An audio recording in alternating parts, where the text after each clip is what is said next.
What's up, everyone? How are you doing? How are you doing? The second track is called Samurai by Jim Joseph. If you go to Spotify,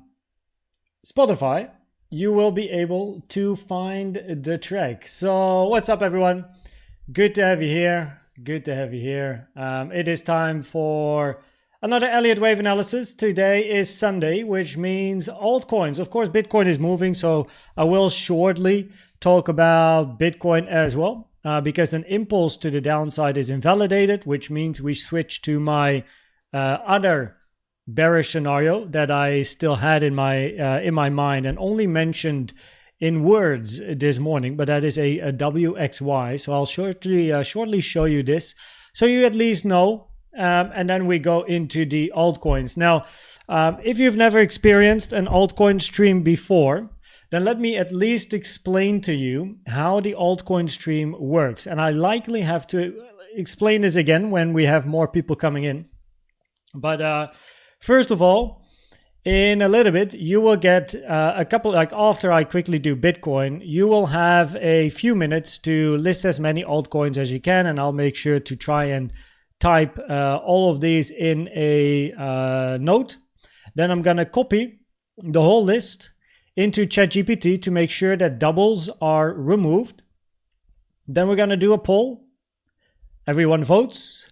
And then the top 5 will surely be analyzed on stream, and all the others go into the Wheel of Fortune, right?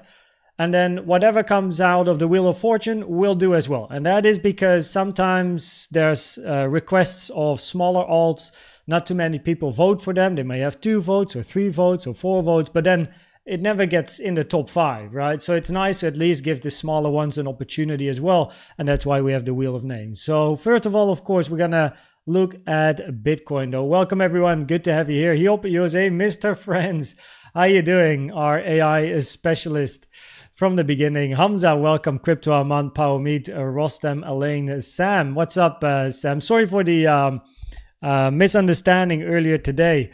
I misinterpreted your question, so I answered with a completely different answer. But luckily we figured it out soon after. Incredible Sub-Zero, good to have you here. Hamza, I know so I answered this one. Ahmed, welcome. Abid, good to have you here. CK, Des Innovation, Sina, Hodl, Crypto, good morning. Moho, Bina, Leva, by the way, Leva, second or the first time you're in a live stream, I think. Second time you comment. I remember those type of things. Welcome as well. Roy Melendres, Habib Aldi, Sibel Netherlands, Allah Hassan. Good that you are all here. So let's quickly cover Bitcoin, get into the alts. Usually altcoin streams take at least a minimum of 2 hours, if not longer. So we better get to work, right? A small side note. When I eventually go into the alts, I'm usually quite quiet because it takes quite a lot of focus to analyze alts, especially the ones that we haven't done just yet. But we'll get to the alts in a second, and I will repeat the procedure that we have to pick the alts, right? So first of all, what happened on Bitcoin, right? We moved down to the box. Very nice, right? Very, very nice. We had some support here, daily naked point of control. We also have a monthly naked point of control that we missed out on hitting, but the daily naked point of control acted as support. Price moved to the upside here and is about to approach the daily. I'm actually curious if we hit the 886 as well now locally here, yes or no?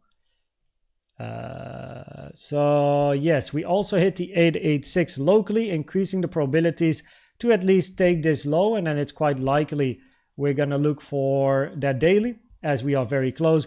The red line on the chart at 68.5 is the point of control of this little bit of price action, right? So that is interesting. If you pass the point of control, potentially flip resistance into support. Pretty much the next area of resistance is going to be the daily naked point of control. We already touched this daily, so I can remove it. And then you have 69.6K. Now talking about scenarios, so we take it level by level, right? We know what to look for. We know the resistance above us. If we can pass the resistance, probabilities increase to move to 69.6K. Now with regards to the scenarios, short summary, let me zoom out a bit. So the bullish scenario, triangle, right, where we're looking for your wave A, B, and then eventually your wave C. Common target area 786618 from the high to the low of C, 69K, 697K, right? So that's an area of interest. After D, we're looking for E and then continuation to the upside.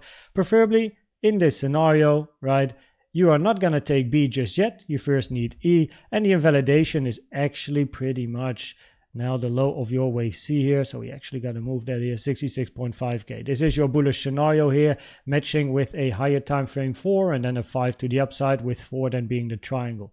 Bearish scenario is the diagonal, right? So we have a 1, 2, 3, 4, 5, then eventually a correction because this is AO1, 3-wave move up, continuation to the downside. Now in this scenario, because price took this low here now, right? So it hit 68.1K. The probabilities have decreased for this to be a wave A, B, and a wave C.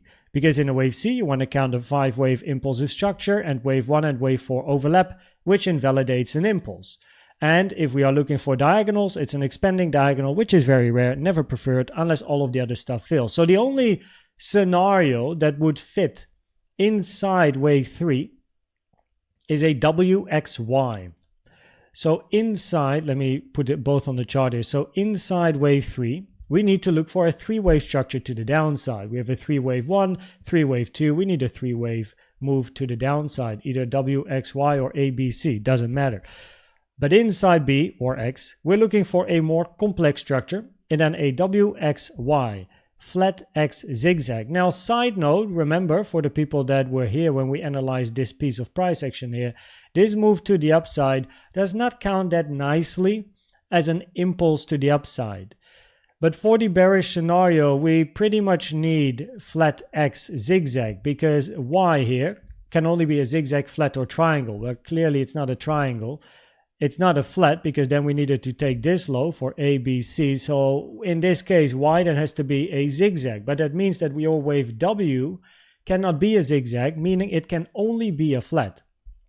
And that means that this structure is then going to be your wave C. Or, side note, thinking here, let me do a little bit of think. I put this on the chart very quickly earlier. If this is your A, B, and this is your C, and if this is W, then you also have A, B, but yeah, that is another flat because you took the low. W, X, Y, W, X, Y, but then it's always going to be a wave C of a flat in this scenario. A, B, C, W, X, and then if you have a Y, it's still a wave C. So pretty much in all of the scenarios for your W here, this leg up has to be counted as C. The issue is that it's not a nice impulsive structure on the lower time frames, which we identified a while ago. So it does decrease the probabilities for a WXY compared to the triangle. Now, of course, I mentioned in the probabilities that if price does move up to 68.1K, it will at least give some probabilities to the bulls. Oh, by the way, we took the high as well, so that's nice. Probabilities, 886 probabilities played out. We like to see it. So it gives at least a bit of probabilities to the bulls. Preferably, of course, we like to see a bit more continuation, as we are not out of the WXY danger zone, as I like to call it, even though the WXY doesn't look too great. Compared to then, a little bit more bullish probabilities here. So we know the resistance above price. Oh, I wanted to do this, which is your point of control at 68.5. That's your arguably more important area of resistance, and the daily, that is where we are right now. Past these two levels, and probabilities increase to move to the daily naked point of control, 69.6. Level by level. If you take a volume profile of this piece of price action, you can see the point of control here. The red line, value area low, has now been passed. Your final area of resistance would be the value area high, but for me it's less relevant than the point of control, as the value area high is also close to a high. So then I would look for the high instead of the value area high. So yeah, level by level.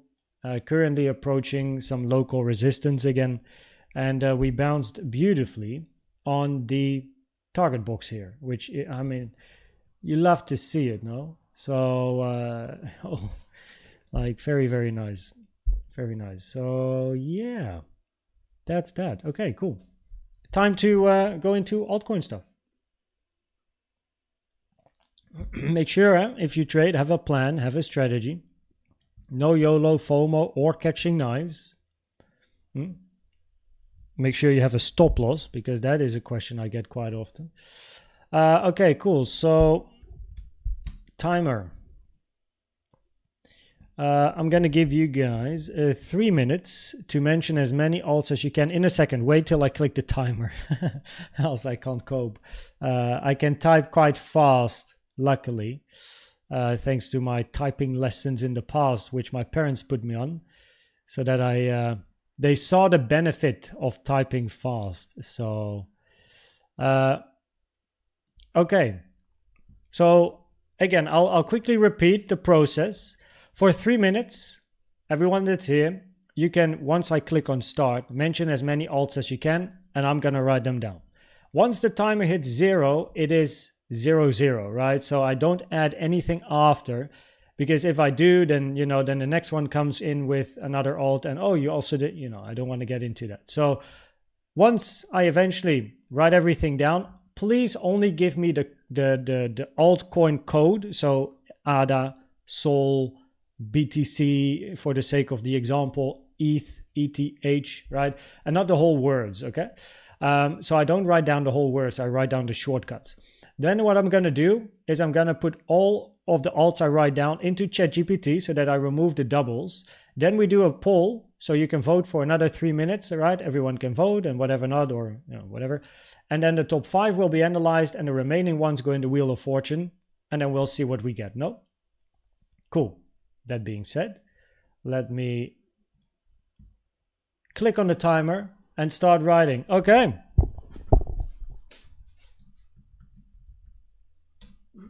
Let's go.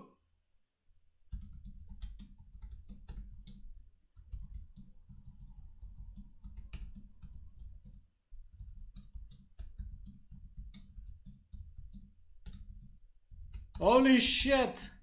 I can't keep up.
Oh.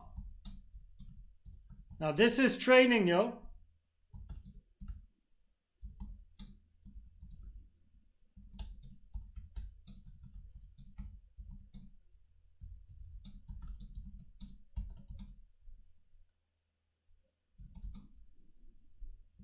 All the doubles will be removed, huh?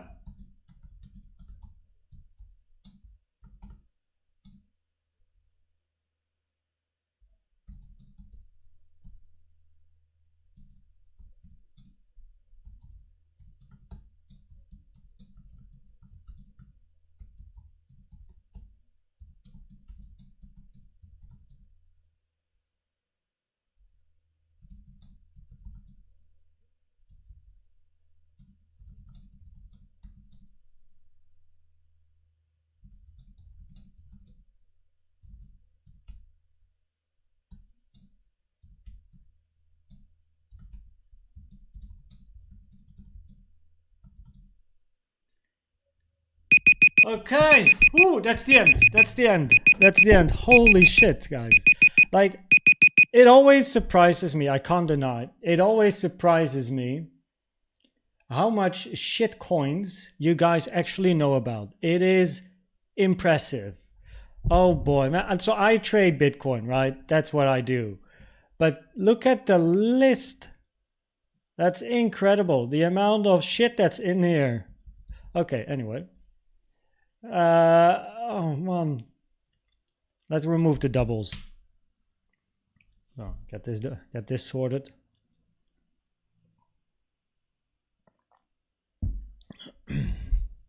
Okay, thank you. You probably wait. What's that? Don't know. Let's see if there's no other weird. No idea what that is. Okay. Multiple options. Yes.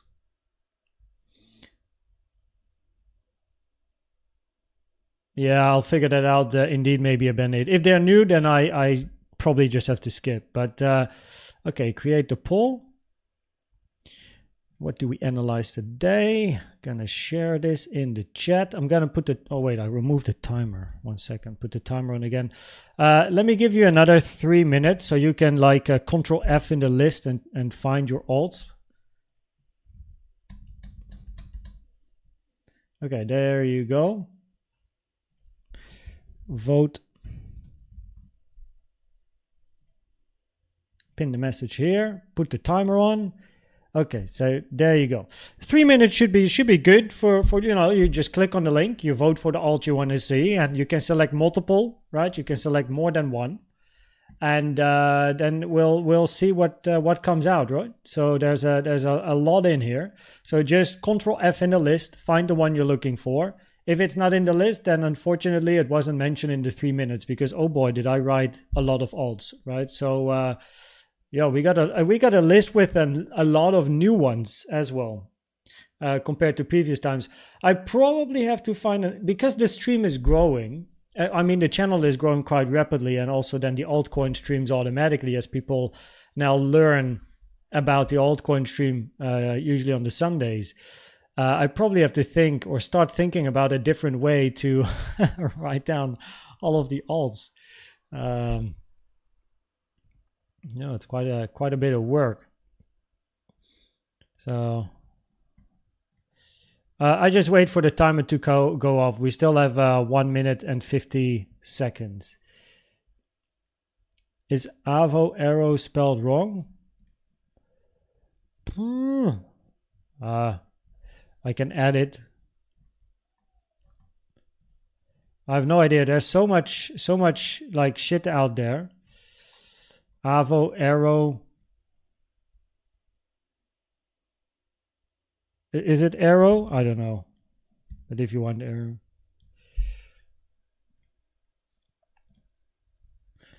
So bearish scenario, a WXY. Bullish scenario, an ABC.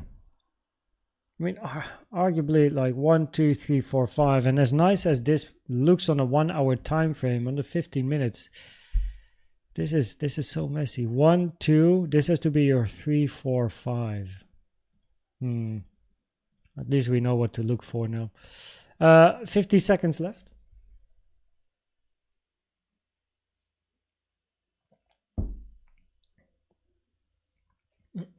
Hey Kun, hey guys, how are the stop losses doing? Oh, absolutely fine. Yeah, no problemo. Can you enable me to check Bitcoin dominance and just share a short opinion? Yeah, I actually did that during the live stream recently. And Bitcoin dominance is very easy. It will never go above 100. It will never go below 0. So it's actually not really a chart you can do a solid Elliott Wave analysis on, because you'll never get the extended wave 3 after a big wave 1. So basically you can see on Bitcoin dominance, the recent move to the upside has 5 waves and the recent move down has 3 waves. So pretty much that was the end. So pretty much what you're looking for in the dominance is to just go, you'll be in that range forever. So you want to count 5 waves up, 3 waves down, 5 waves up, 3 waves down. That's just going to be it for Bitcoin dominance forever, pretty much. Okay, let's see. I need to click on show the results. The top 5 is ETH, Solana, MATIC, Doge, and DOT.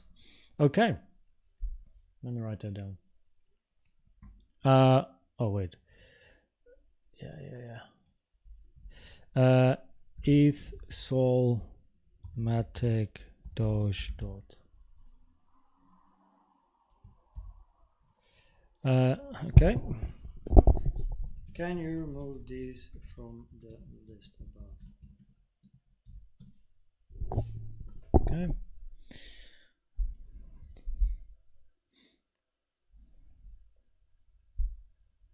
Thank you.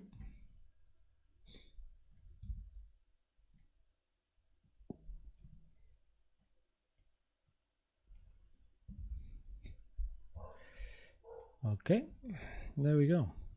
Time to get started. Okay, so what I always do is grab my pen. Oh, by the way, side note, everyone. I'm gonna ask you for another voting. It's not related to the alts though. So I have my paper and my pen because I need to write down the timestamps when I start analyzing the particular alt for the timestamps.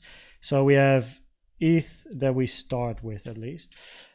Quick side note as well. If you haven't voted yet,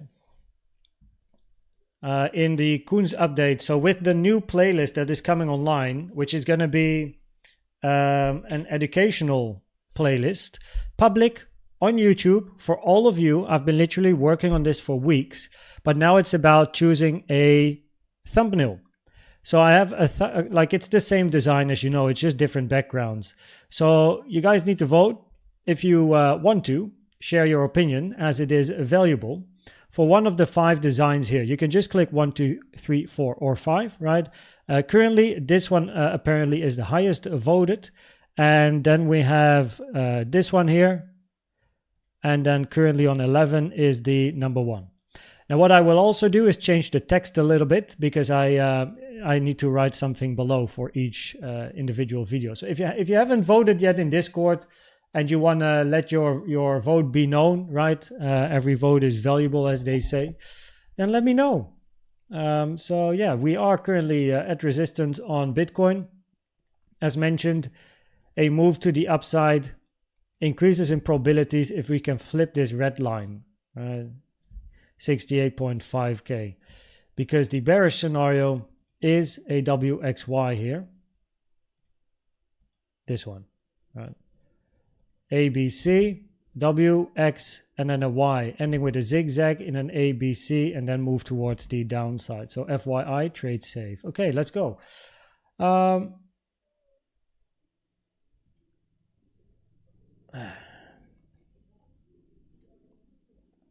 Thanks, maybe a band-aid. Okay, let's start with Ethereum, no? Oh wait, I actually think, so I have a big list of coins.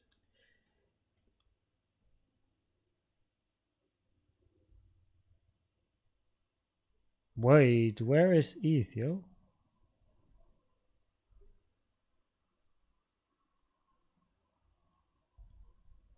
Okay. I have no idea, but I will try to find which platform? I need to find my analysis now. Oh, nice.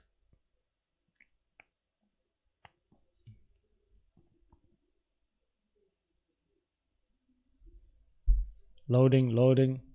Yeah, I don't know why ETH disappeared from my list. I probably accidentally removed it. NJ, ETC.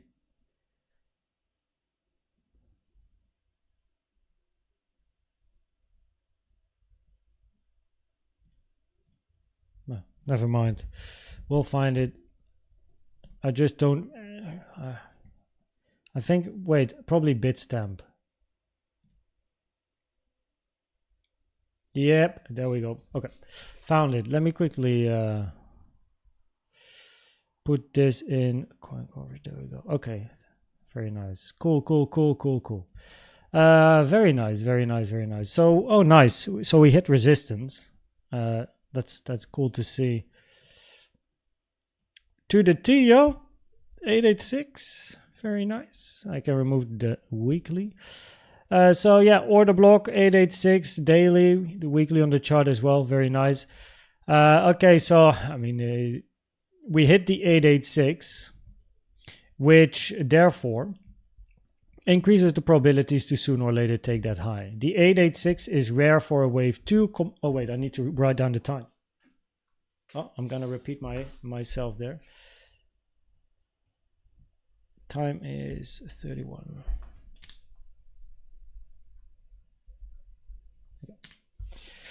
Cool. Okay, so on ETH, because we hit the 886 taken from the high to the low, and knowing from an Elliott Wave point of view that the 886 is rare for 2, common for a wave B or a wave X, which therefore means any move towards the downside has a high probability of being C or Y, increasing probabilities to move up sooner or later to take out the top that we have over here at 4K, or at 4.1K.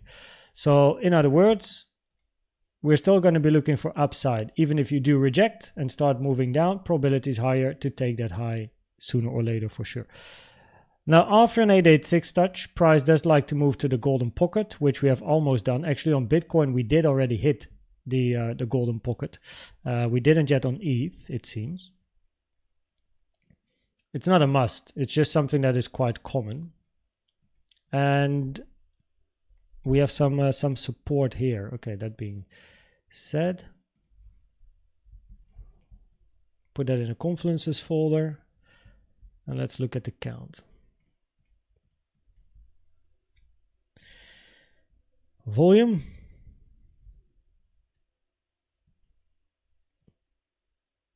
Well, that's an old folder. Old.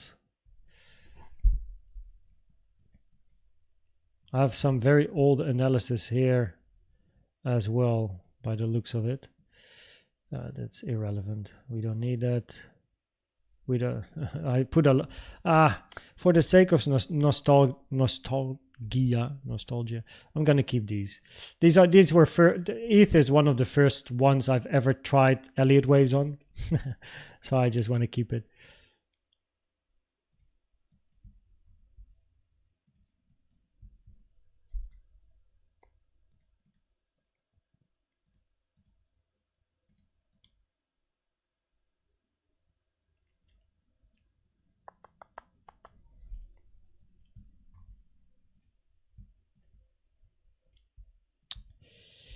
Okay, we also touched the 886 from the all-time high. Nice.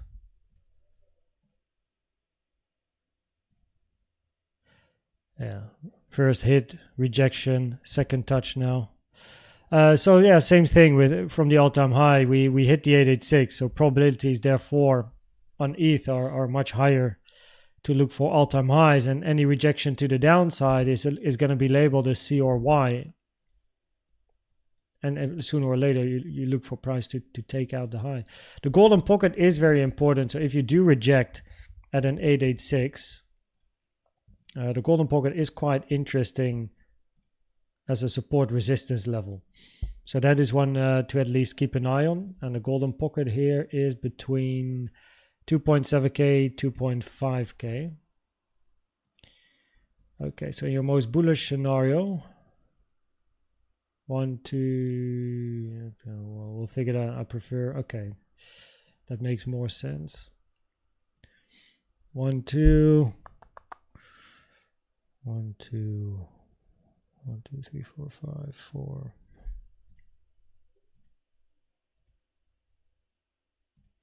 Your 4 is quite short compared to your wave 2 though.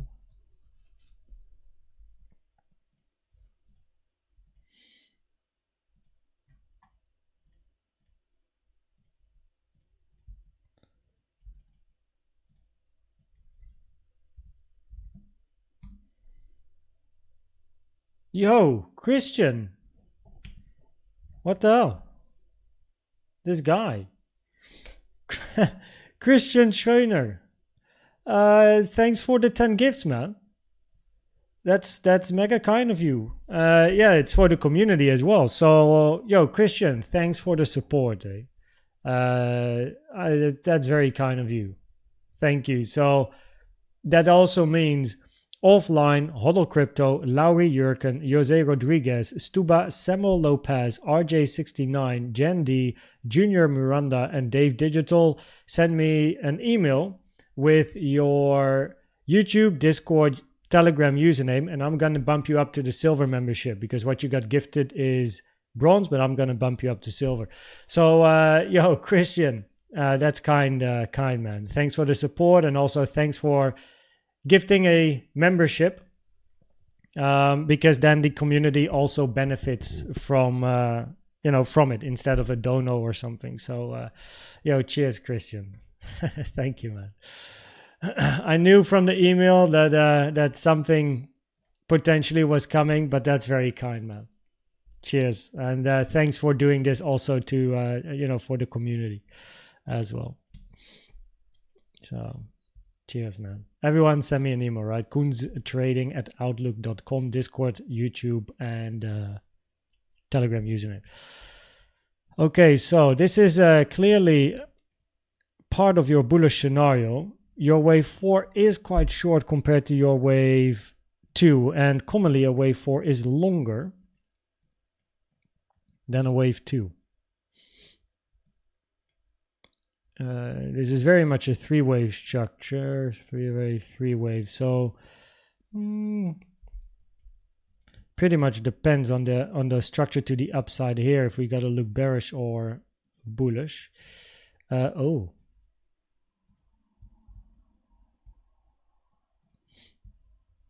Of course, we always have a bearish and bullish scenario. Now, clearly, this is the bearish one, ABC, without lock. We still didn't hit it. So I have an ABC here on the chart, but it's a lower probability ABC because C didn't hit the one-to-one trend-based fib extension from the low to the high of A to the low of B, which is rare that wave C doesn't hit the one-to-one.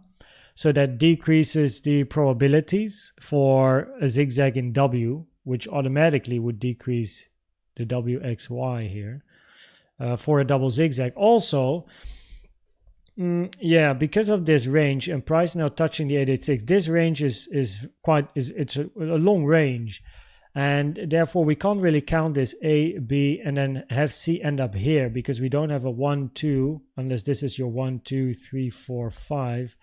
But in that case, did we touch the 618? No, we just missed out. Okay, weekly, move to the daily. So if we do have 3-day.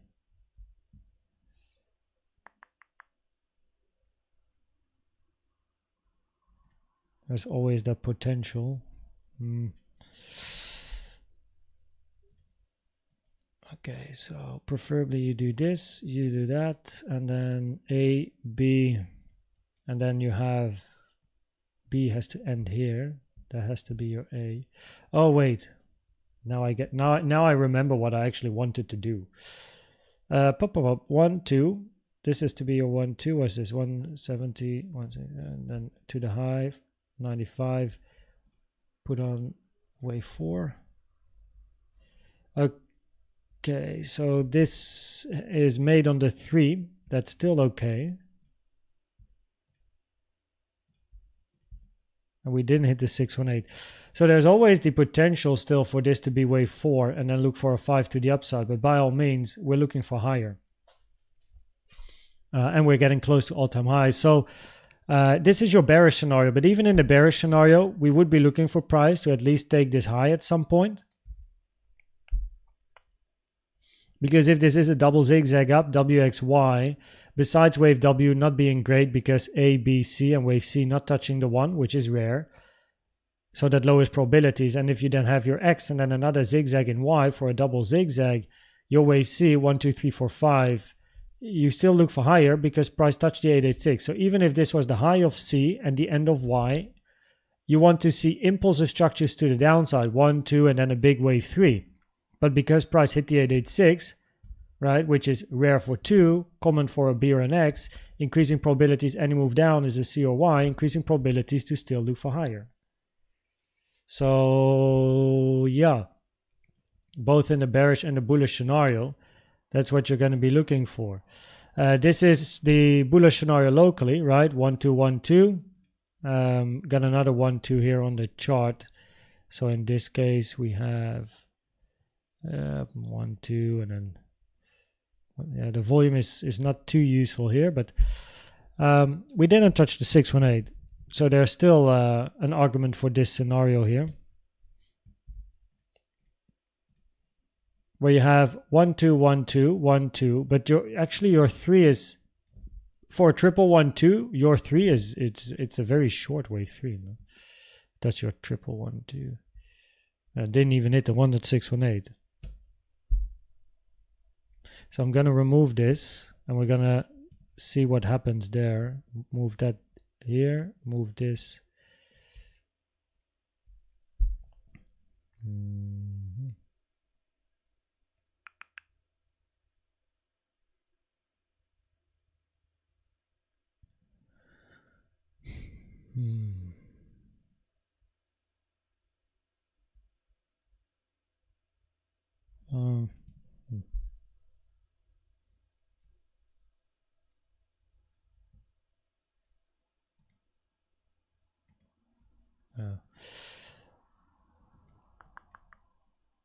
So we are moving vertically in a bit of a range here. There is definitely potentially 1 2 3 4 and then 5. So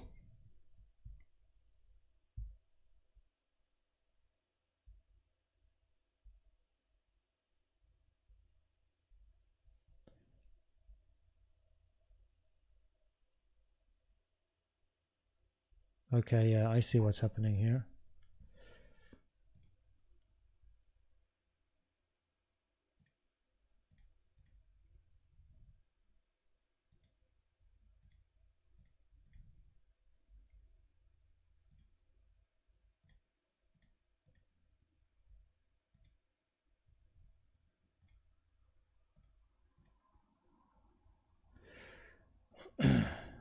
Yeah, exactly, Adam. Those are just probably shillers / cammers. So I didn't want to not ban them, but hide username for channel so we never see them again. But it's very, very, like, I see what's happening there. Yeah. So yeah, on ETH, right, on the higher time frames, we're still looking for higher. That's the highest probability. Bullish invalidation would be all the way down at 1500, really.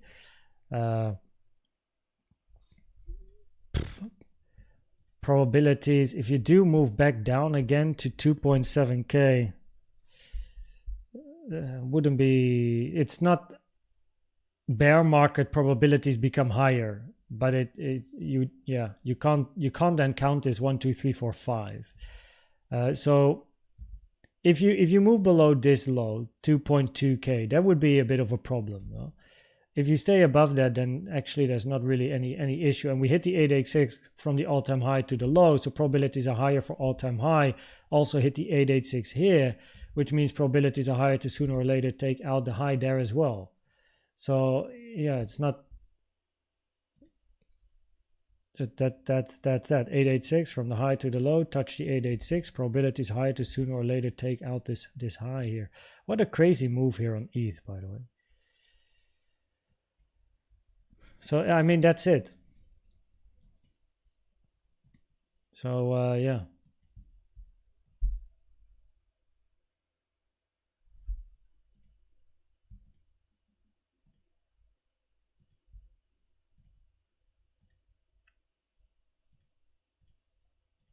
Oh, damn.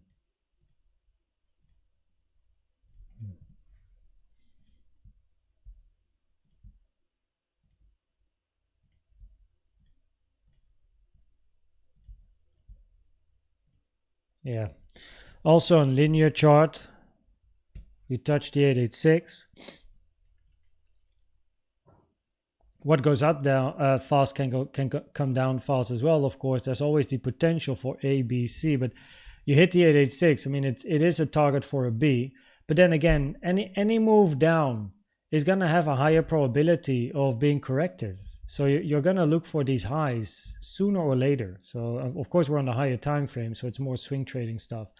And then because we touched 886 from the all-time high to the low, probability is high to take the high eventually. So yeah, that's it. The 886 here is giving the clues pretty much.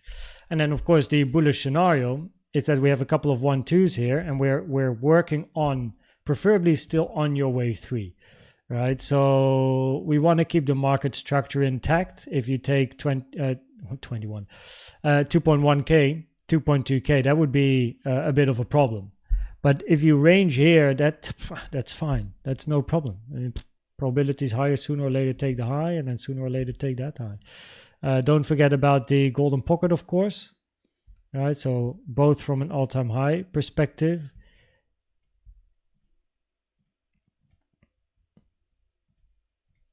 $2.7K, 2.5K. That is a just in case, but probably you're gonna take this high first anyway. But locally, this one is more interesting. 886 touch, golden pocket 3.6, 3.5 area of support after an 886 touch. Quite important. So yeah, that's pretty much it really. Yo, Mike, how you doing, man? Welcome back. How you doing? How you doing? Mike actually, so he visited the Netherlands. What was it? Last year, 2 years ago?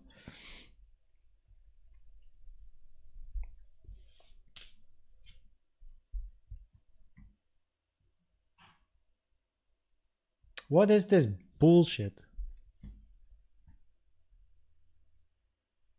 Okay, we are gonna ban everyone. Wait. SOYL. Okay, ban everyone that says anything about SOYL. What I'm gonna do right now as we speak is also put this word in the banned words, so that we don't get this. Shit. Last year May, yeah. I see. So give me 1 second. Just managing the whatever scam shit here. So please, if you're here, don't do anything with what the scammers are saying. That is not recommended. So I'm gonna write that down. SOYL. Okay, there we go. Banned word. Save. Yeah, but I now banned the word, so hopefully YouTube immediately kicks it, like uses the new banned word as well. So okay, the second one voted was Solana. That was the second highest voted. So let's go to Sol. This one will probably be quite quick because I think we did it last time. I mean, we did MATIC last time as well, which is still on the list, and we have DOT in there as well. Okay, so let's open the Confluence folder first. Okay, so we are in the, oh wow, we're pretty much ranging in the all-time high range that we formed over here. So the value area high, point of control, value area low. How nice is that? Wow, nice respect. That's really cool. So very nice. To the downside, this must be support 100 and then 56. Okay, anyway, that's nice. So let me have a quick look. I gotta check the context first of what we had. Bullish scenario impulse 1-2 finished on the 05, common target for 2 between the 618 and the 1 fib time, which is common for a wave 2 as well. Potential WXYXZ. Yeah, it's always a rare corrective structure. It doesn't really matter. Let me move. ABC, this of course is your bearish scenario, but also here we now hit the 886. So which, I mean, it's still a target for a wave B. However, 886 touch increases the probabilities to take the all-time high on Solana. That also means golden pocket. Let's see where it is. Golden pocket is important support, 80 to 69. So basically, if Bitcoin is going to find its way to the downside and we're going to get a WXY or the ABC zigzag on the daily on Bitcoin, right, which is the bearish scenario, and you're going to move into mid-lower 60s or the 50s, then of course for the alts you can retrace down to these golden pocket areas as well to observe support. But we touched the 886, so generally, again, any move down, higher probability of being a COY, increasing probabilities to take the high. What's this? That's the corrector structure. This is your impulse. I'm gonna observe this one in a second. What is this? Wait, 1 2. Okay, 1 2 1 2. Okay, I see what I did here. A B C. A B C. Okay, interesting. Let me check quickly the last 3 counts I put on the chart. So okay, if this is your 1 or A, 2 V.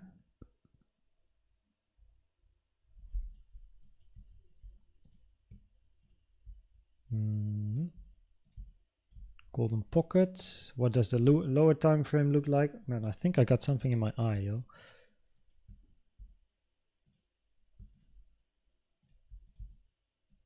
Ah, now would you look at that?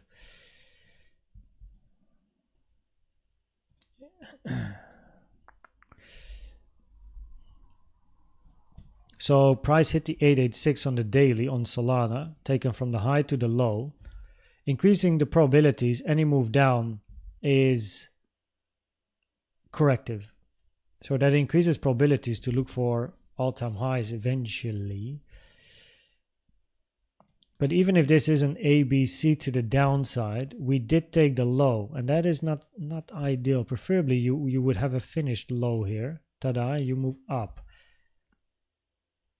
Because now this gives at least a potential 1 2 3 4 5 structure, or you're going to look for a bigger corrective move in a WX and the Y.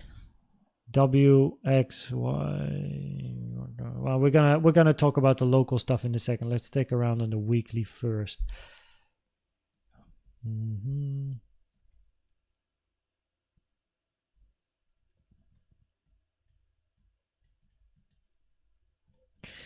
Okay, this is of course your most bullish scenario here. 112. And what we're waiting for is a range forming that is the length of 2 or longer. So currently this range here is shorter than 2, so that lowers the probabilities. This is a wave 4 of the same degree of this wave 2 on Solana. So therefore probabilities are higher. We still need a wave 4, and we might be forming a wave 4 because we took that low again on the lower time frames on the daily. So we could get a bigger WXY.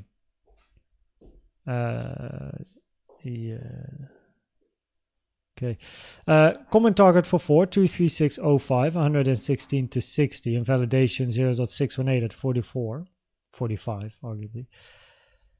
Preferably you're finishing a wave 4 before the 4, 5, 6 fib time. You know, that's when things start to take quite long. And the 4 fib time is the 25th of November. Jeez, that does mean that Bitcoin has to continue to range though. We are at resistance, by the way, as well. So 1 2 1 2 1 2 3 4 5 4 5 4 5. Yeah.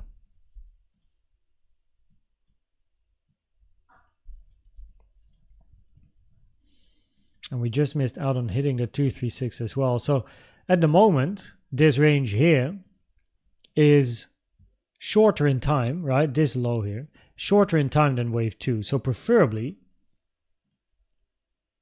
look, it's quite. I can make it sound. Let's be simple here. As long as you don't see a range the size of this 2, you look for price to move up. Any range has a higher probability at the moment of being a wave 4. If we are looking for a 4 here, then this is your common target area. Your lower degree wave 4 is likely here 1, 2, 3, 4, 5. Now price action, wave 4 of a higher degree, likes to retrace to the wave 4 of a lower degree, price-wise.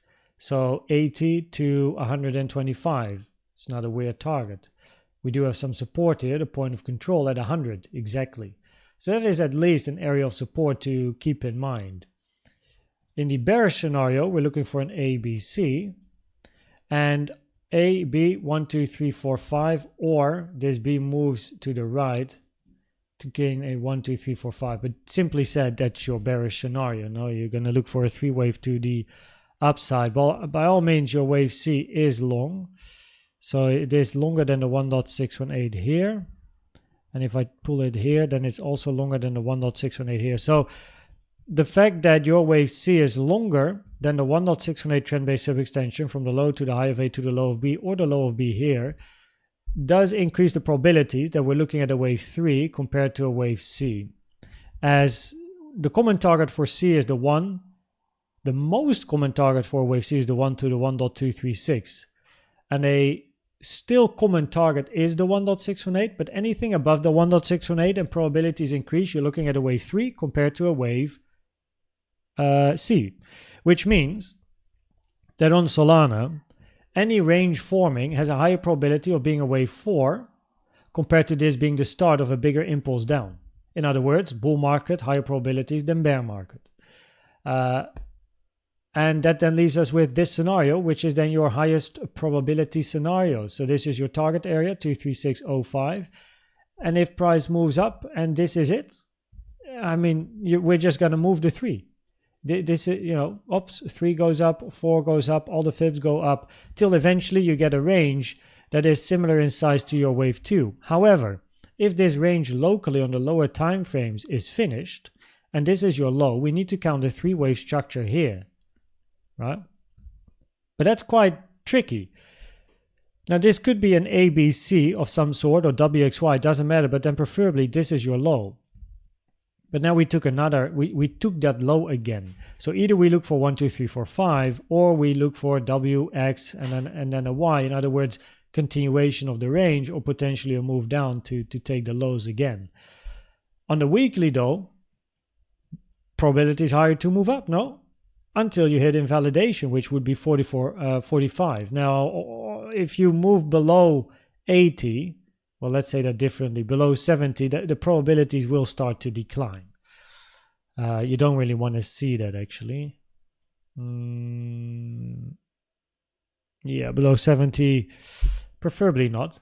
But locally, ending a structure at the low here, it doesn't look too great, right? Zigzag, flat, WXYs, triangles. We hit the 886 here, so it does increase probabilities that this move down is corrective. So that's something. A, B, unless this is 1, 2, 3, 4, 5, and this is then the low of your C.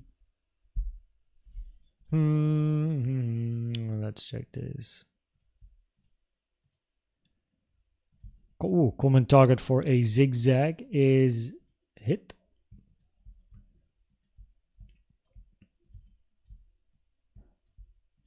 Corner pocket not hit.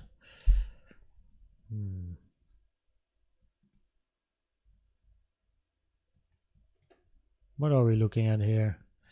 So the 886 is hit, right? So that increases the probabilities. Any move down is corrective in a C or a Y, which in turn increases probabilities to sooner or later take the high. And that's what that's the highest probability on the weekly as well. All right, but we did take the low here.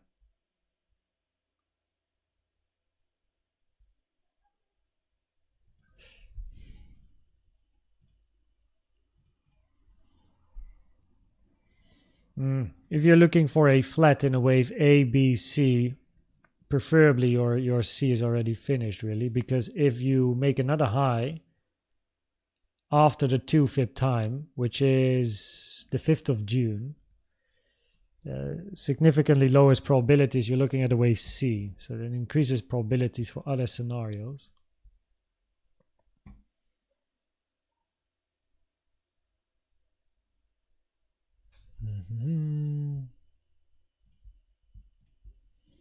Okay, so we hit the golden pocket here.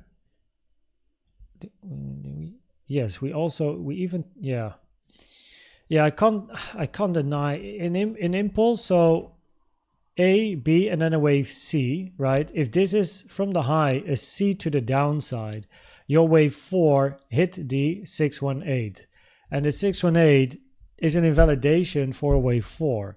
Even if you would count 1, 2, 3, 4, 5, you hit the 618. So it reduces probabilities that this is a finished ABC, which therefore means the probabilities are higher that this is a corrective low, not an impulsive low.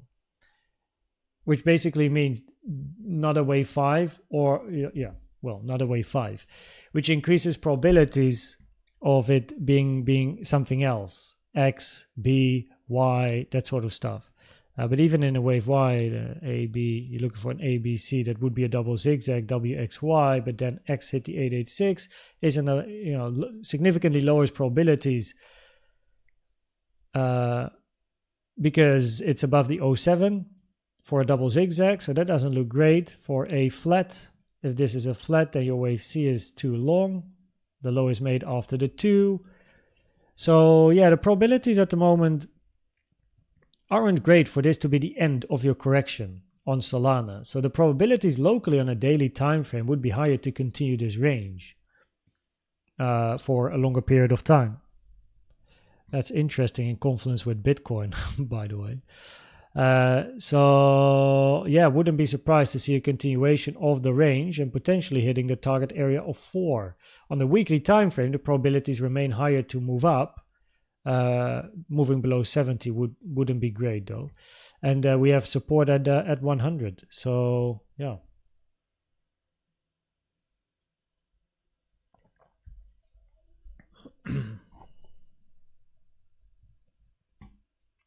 So that's it. Ah shit, I forgot to write down the time for Solana. Oh, what time are we now? 1:02. I must have started it around 45, I guess. Or 50. Let me write 50. I'll sort that out after. Okay. The third one most voted was MATIC. Sorry that I am looking at chat a lot less, but that is because we go through the alts. So yeah, it generally takes a bit more work. And that is less time for chatting. Let me have a quick look here. Yo, cheers again, Christian, man. What a guy. The cap looks 6. Yo, cheers, Max Trades Crypto. Yeah, or just Max. It's nice. Embroidered logo in the front. Yeah, it's cool. Cheers, ETH. If there's anything.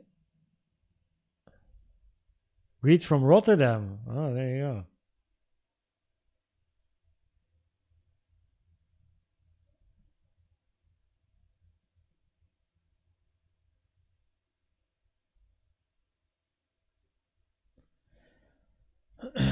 I guess with regards, we're on a weekly time frame, so with regards to wave 5s, we'll revisit the chart.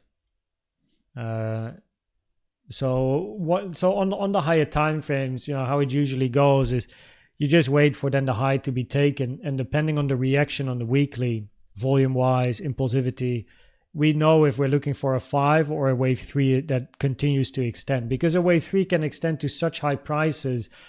It's never recommended to estimate the high of a 3 until your 4, a solid 4 is in. What's up, Bet? How you doing? Cheers, Ivan Bol. Appreciate it. Welcome to the channel.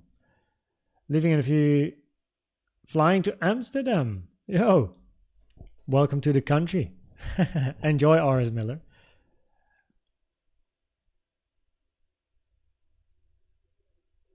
a double zigzag and a double 3. This would be something for another live stream. I don't really have the time to explain it now. Also, I have a playlist coming that will be beneficial for you. Surprise, surprise, something's work or something's coming. That is the reason why, if you haven't yet, you gotta vote. Gotta vote for the thumbnail of the playlist. Yeah. Working on something. Okay, MATIC 106. For the timestamp later. This is bullish. What are the confluences? So, of course, we hit resistance. I removed the confluences from the previous time we did MATIC. We are at support at the moment. I gotta check what the support is. Order block. The previous range. 2-day order block. 3-day order block. Yes. So, okay, there we go.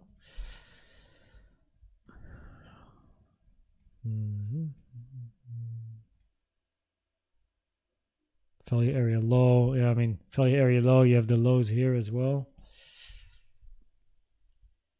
MATIC is not, it didn't really find a lot of strength.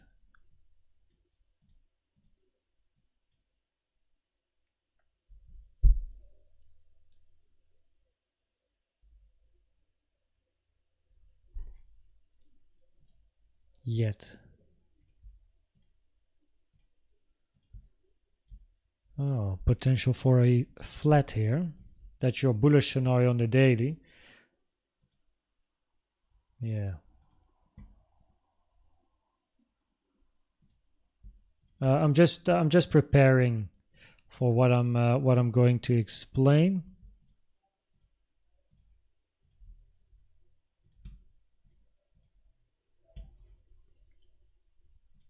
Bullish scenario.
Okay.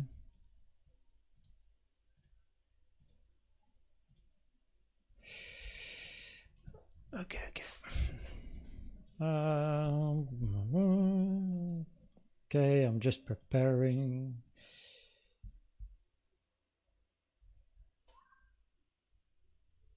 What are we looking at here? Okay.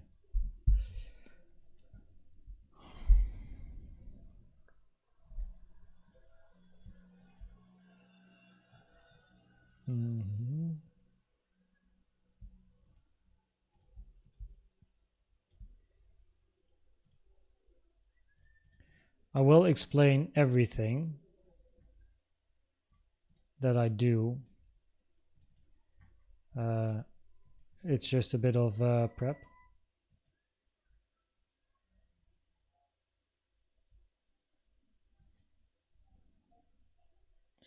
I'm never a big fan of triangles, man.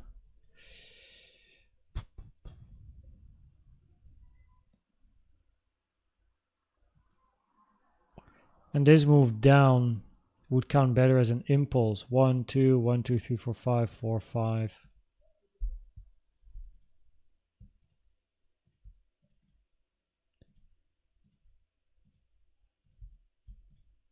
Did we hit it? Ah, we hit it. Wait, so that can't be. Oh, so this, okay, wave 4 invalidated. So it's, okay, not an impulse. So this is, okay, let's get the trend lines out of the way here and keep the bearish one open. I'm going to revisit this. This is not an impulse. But if this is not an impulse, you have the same issue as Solana. You took the low. Bullish scenario is very clear, by the way. But you can't have a flat here, A, B, C, because 4 hit the 618 and then C ends on the 2 fib time. So preferably you would have 1, 2, 3, 4. This is your 5, 2, 1, 2, continuation, invalidation. Preferably this is your invalidation. Okay. Okay.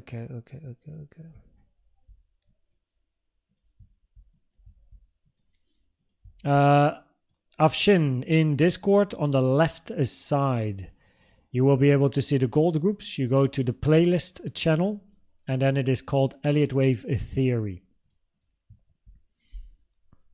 That is the one you're looking for.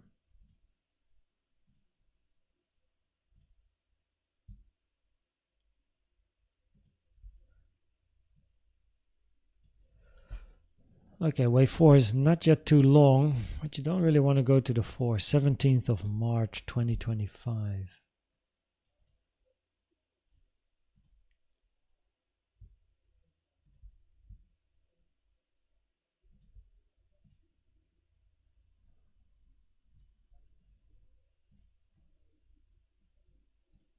Oh.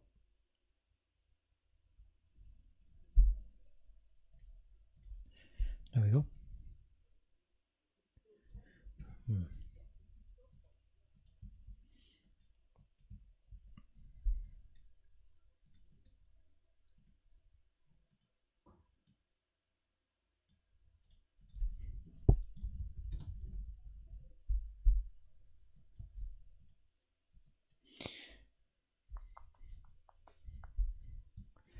Okay, let's take you on a ride, shall I?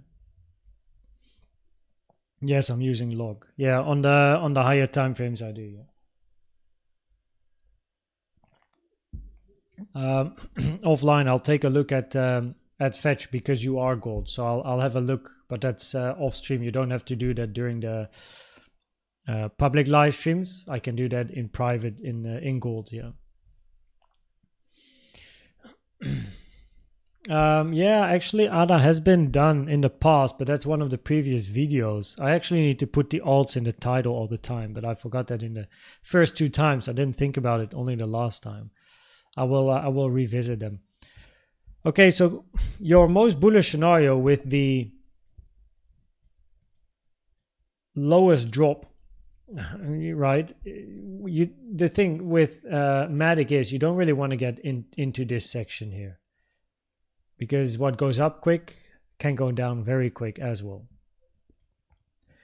So we have an order block here. We still have a little bit of an order block around 0.20, but that's about it. We're now at 0.70. So of course 0.20 by itself is already a 70% drop. So anyway, your bullish, but interestingly, your most bearish bullish scenario is that you move short time up for 4, but then you end a bigger impulse. 1, 2, 3, 4, 5, big correction, continuation.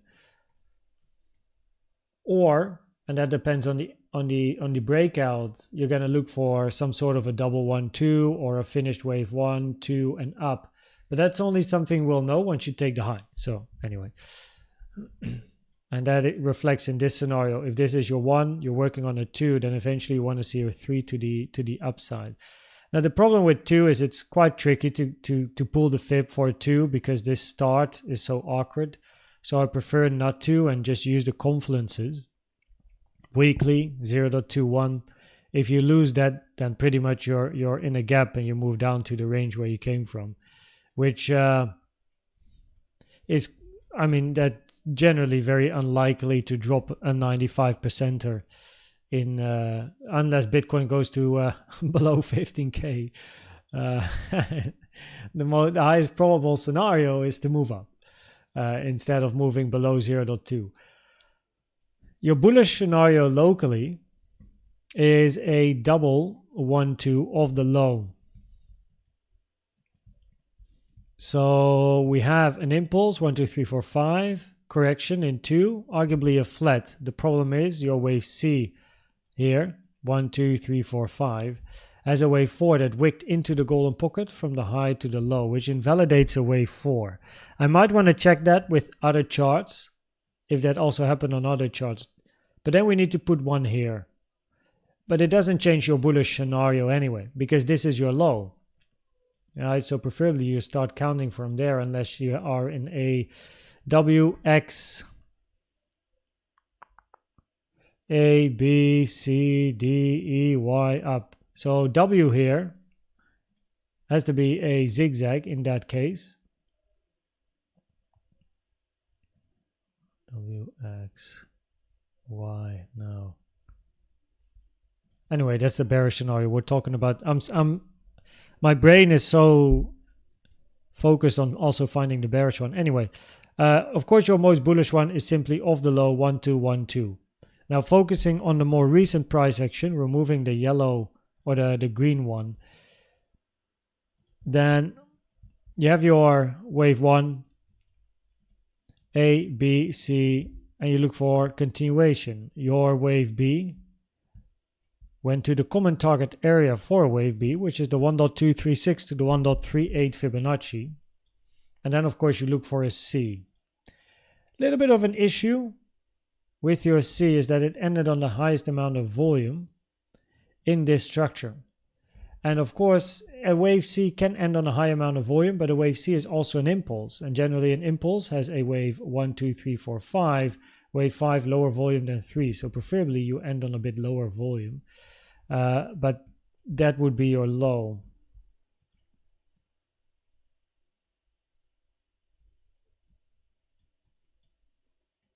Of course, your invalidation is 0.49.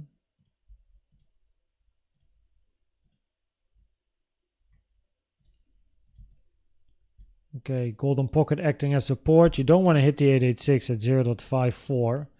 That would reduce probabilities.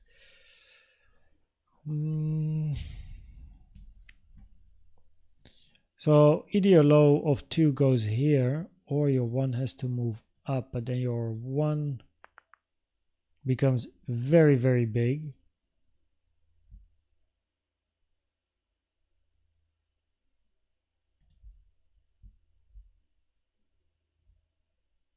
It's not impossible. There is the opportunity for 1, 2, 3, 4, 5, and then this is your 1. You could count a zigzag structure in 2 or a double zigzag structure in 2. You still then preferably, of course, end here.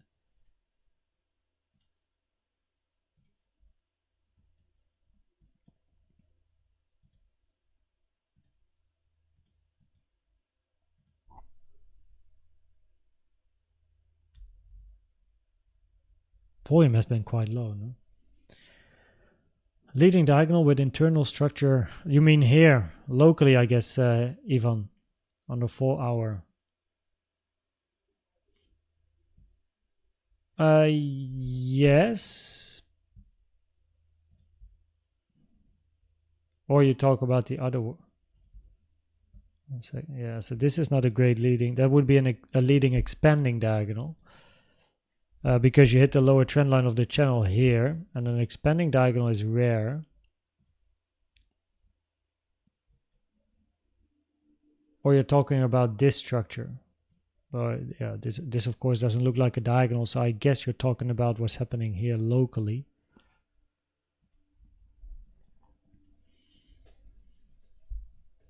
But then an expanding leading diagonal is rare. 1, 2, 3, 4, 5. We can count 5 ways. W, X, A, B, C, Y, W, X, Y, A, B, C. Okay, yeah, so I would count bullish wise. I would still end, whatever happens, I would prefer to end wave 2 here. Either a zigzag or a flat, doesn't really matter. Bullish CVDs on Bitcoin, yes. So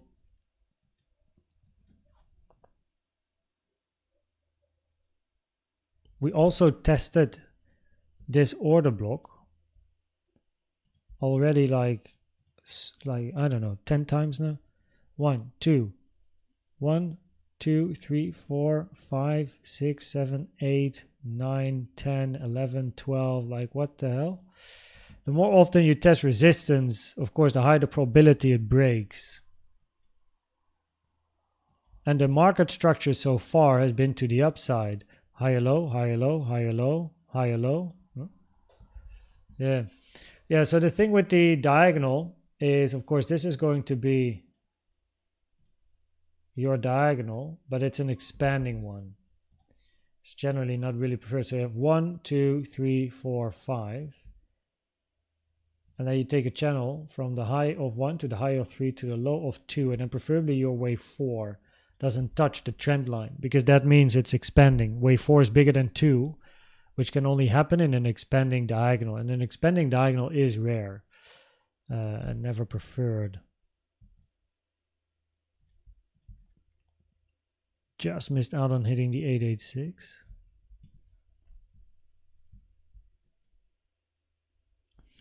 Yeah, I mean, a rectangular, I guess, would be a bear flag. But in a bullish scenario,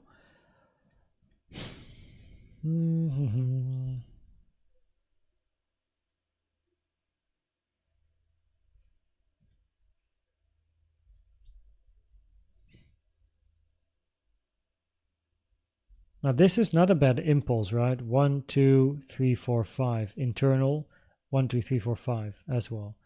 So 1, 2, 1, 2, 3, 4, 5, 4, 5. That's quite a good impulse.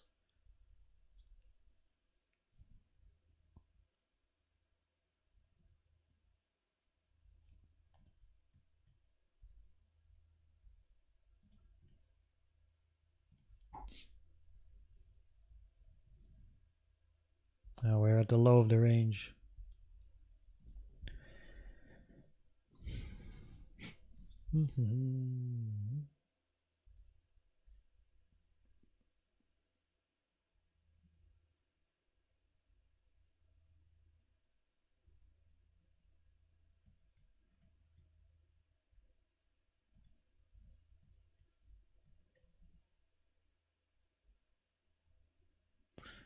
Okay, we can count an impulse in here. Can count an impulse in here.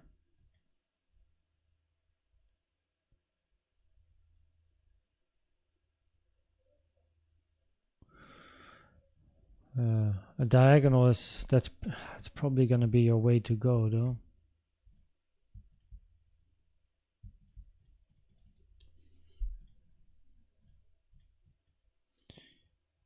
With the impulse in 1, 3, 5, zigzag corrections in 2 and 4. It is expanding. But sometimes that's the way it is. Retrace to the golden pocket. That is a common target for a wave 2 as well.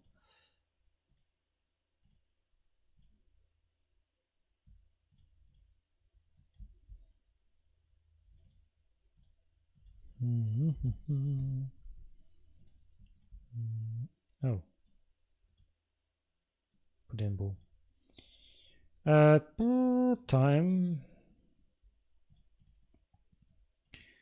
So the current low is made on top of the 382, which would be a minimum requirement for a wave 2 to end.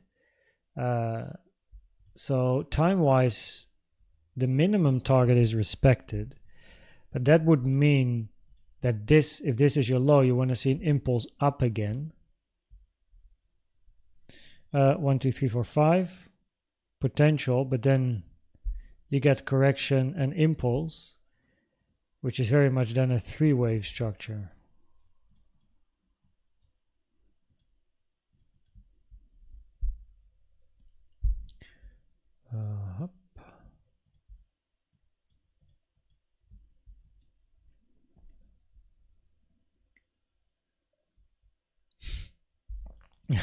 Maybe a band-aid. Yeah. He knows where to find the good shit, eh?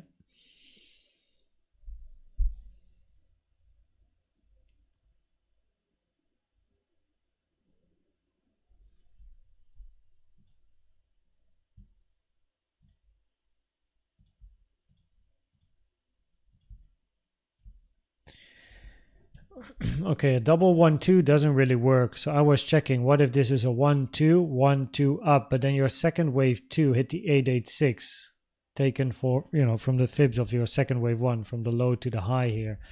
And that is a rare target for 2. So therefore, if this is your low, you're going to be looking for an impulse or a diagonal. But in an impulse, preferably, we were looking then for 1, 2, 3, 4, 5. But of course, your wave 4 retraced all the way down now. So that's not great. Unless this is 1, A, B, C. But your C is whatever your C is. Flat X, zigzag. But that's also not great. So a diagonal is pretty much left. But it's too early to call diagonals. 1, 2, 3. I need a 4. So in other words, not yet. I can't yet give highest probabilities to continuation, or no, I can't yet give the highest probabilities from an Elliott Wave point of view of the end of your wave 2 to be finished.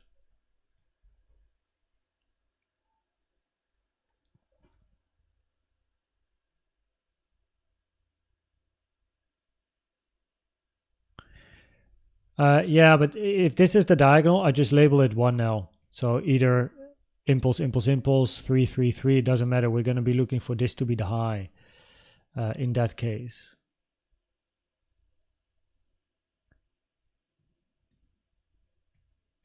If you're talking about this, that is.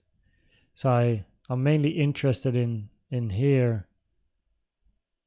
What if that is like A in 3 of the diagonals away? Yeah, so I don't really look into the diagonal anymore because it pretty much this has to be a high anyway. So figuring out the diagonal in a lot of detail, I can count impulses in there. And a leading diagonal, of course, can be all zigzags or impulse, zigzag, impulse, zigzag, impulse. So yeah, but then for your wave 2, well, invalidation is of course clear. Golden pocket is hit. But the move off the low, we just missed out on hitting the 886 as well. It's so close. Man, it would have been so much better if you actually touched the 886. Oh, yes, thank you. We touched the 886 almost twice. Oh, we do have...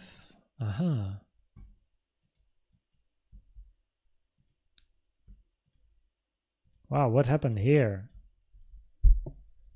Crazy.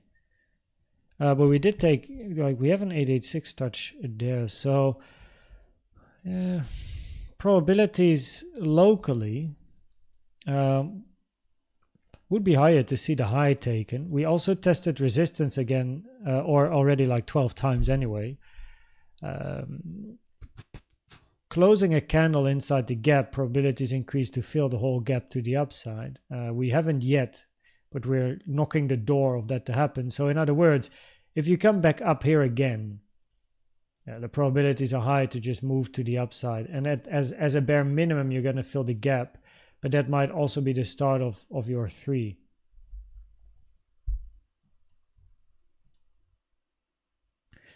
Locally, we touched the 886 here, taken from the high to the low, which does increase the probabilities that the move here to the downside...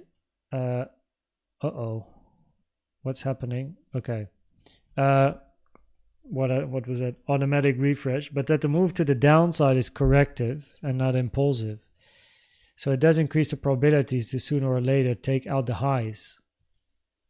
In other words, move up. And if you do, you're likely going to hit the 886 for real, which also increases probabilities to then take the high. Now, of course, if you do hit the 886, potential retracement, golden pocket, or at least find support on the volume levels of this range and then move up.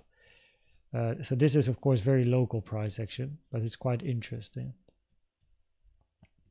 And then you have your double 1-2.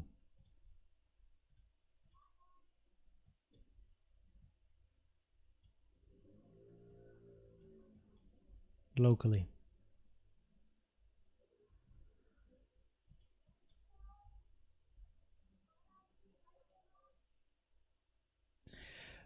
Oh yeah. This can be the first leg of a diagonal. Your problem is it's too early to talk diagonals. Like I need, so this is some from experience. I need at least a wave 4 to be finished before I even consider diagonals. It's very rare for me to consider a diagonal before wave 4. Only if 1, 2, and the beginning of 3 are turning into 3-wave structures, am I going to potentially consider a diagonal? But if this is your only move, higher probabilities, you are looking at corrective structures compared to a diagonal, unless your wave 4 is in. However, we can use, of course, other analysis as well. So if price does move back to the highs, probabilities increase to take the wave 1, but then we're in a gap, so probabilities increase to fill the gap, and then find resistance again at about 0.87. And then take it from there. What do we have to the... I don't have the newest areas of resistance of this bit, but yeah. So yeah, probabilities would be higher to move up, take out the high of 1, but not sure if 2 is finished yet. If price hits 0.6, of course, it increased probabilities to take the low of 2. So, and this wave 1 is either or, wherever that one goes. Doesn't really matter. Bullish. Yeah. I mean, keep an eye on bearish as well, because you also have bearish, right? Lower high, higher high. So it's bullish here, higher low, lower low. But you also have bearish here. Hasn't yet played out. So don't get lost in the bullish CVD. Also keep an eye on the 3-minute. Anyway, I think that's pretty much MATIC. So as long as price does not take 0.6, the low here, arguably the probabilities are higher to move up. If you do take this low, then of course a local 1-2 is going to be invalidated. Probabilities would then slightly move towards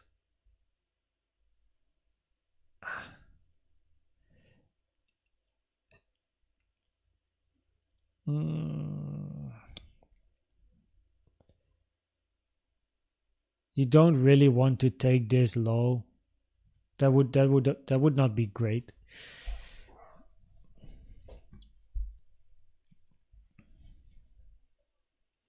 So if you do move below 0.5, it wouldn't be great for the bullish probabilities, really.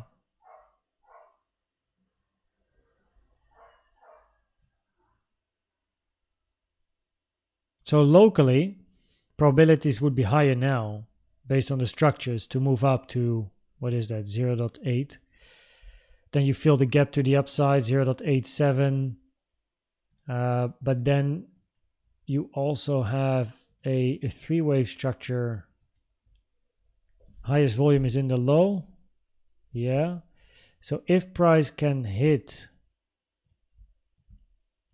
Yeah, okay. So if price can fill this gap and touch 0.85, the probabilities will increase that this is corrective, or whatever else follows is corrective, and you're going to be looking for the highs at 1.30. And then take it from there. So yeah. Next up, Doge. Let's see if we actually get the dog on screen. Sometimes he appears, sometimes he does not. It's a pleasure, Ivan.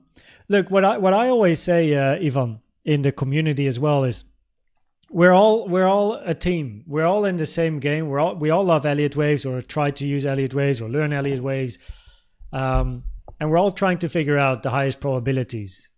So we're all a team. I just happen to be the guy that makes the content.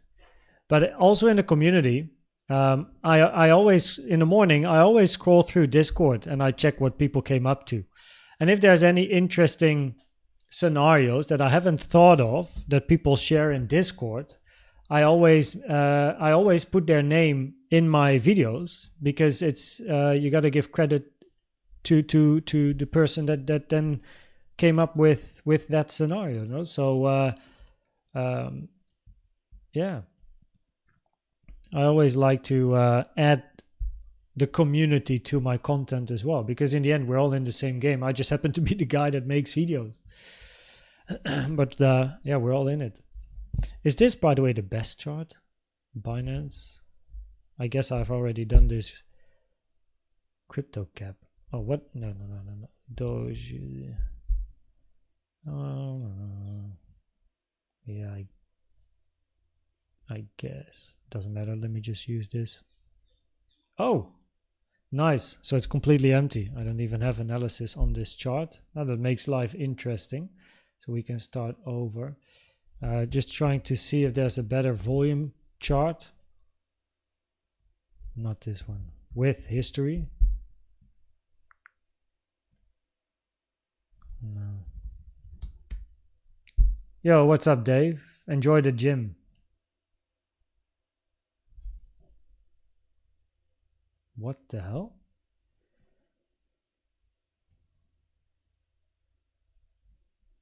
Ooh, this must be old analysis. Old analysis. Old school Kun, back in the day.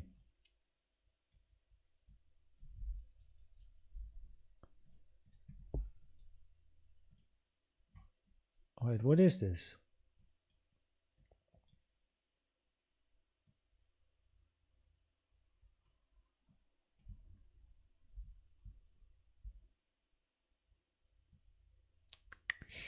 Wave C in a zigzag Kun has to move below wave A. Noob. Such a noob. I would agree with the 1, 2, 3, 4, 5 though. Good job. What the fuck is this mess? Well, okay. Yo, sometimes you open these charts where back in the day I practiced. Binance is the best. Okay, let me go to Binance. Like back in the day, I of course practiced my Elliott Wave counting on many different charts, and sometimes you randomly find a chart again with like old school TA. That's nice. I always like when it happens though. The good old days when life was so simple.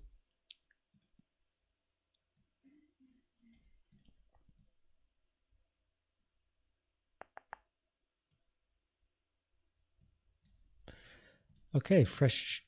Oh, we do have stuff on the charts. Okay, interesting. I'm pretty sure that when I opened this chart earlier, there was nothing here. Maybe I was too quick to judge and it wasn't loaded yet, but okay. Here we are. So because of the 302 and the 05, probably looking for a wave 4. It's called random though. Was confluences. Okay, finding support at what? Order block, previous range, order block, bullish 1.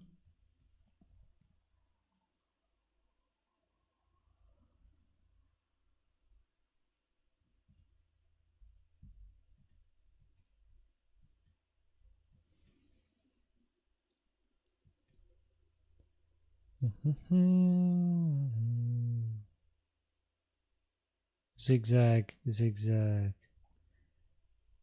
Or there, doesn't matter. Flat.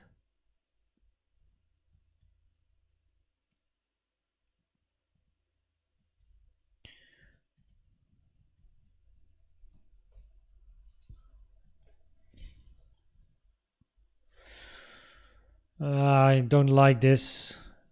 Wave A is way too big compared to E, so let me remove that.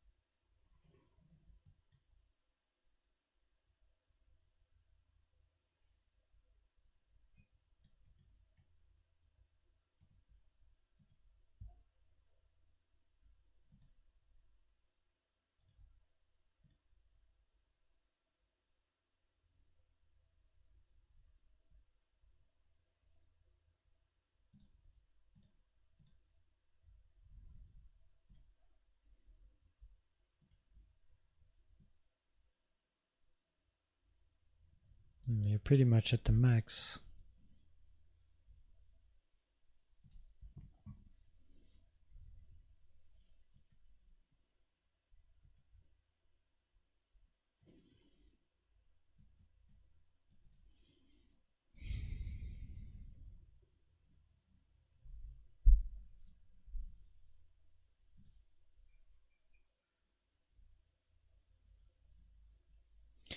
Another high on lower volume, typical for wave 5 price action.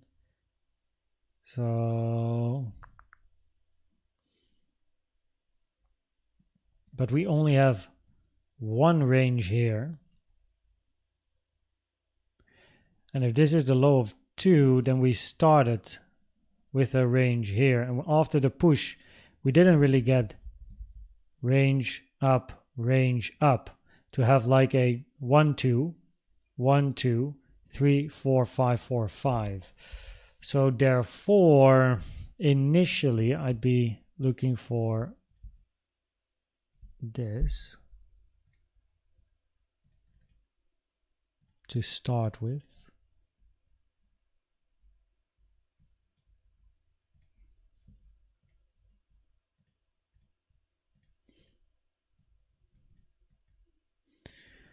$0.11 is your invalidation here.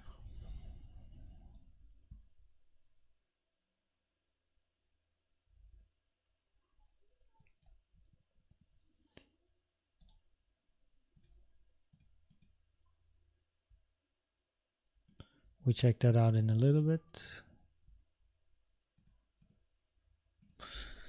Your alternative is going to be 1, 2, 3, 4, 5. Finish 1, 2, 3, 4, 5. Because this move up, of course, with the volume as well, looks like an impulse, no? Up, range, big push, range up. So there is the potential for a finished impulse structure, but if we do have an impulse coming off the range here, we could label that a 1. And if you get a deeper retracement, you're going to be looking for a 2.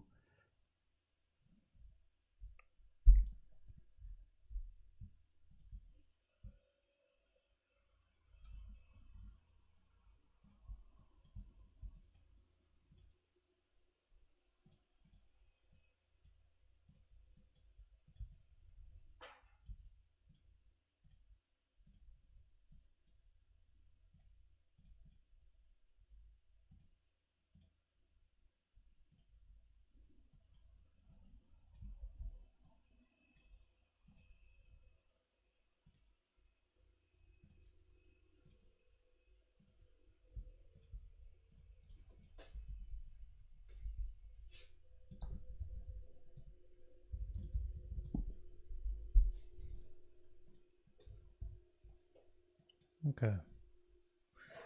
Now, if the low of your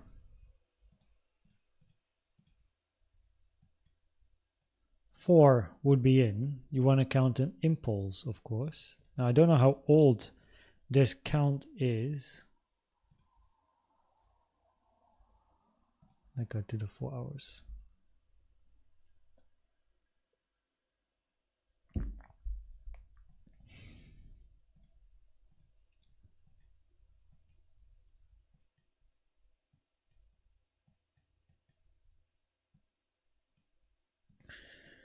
I see. So preferably I was looking for a little bit higher before starting the range.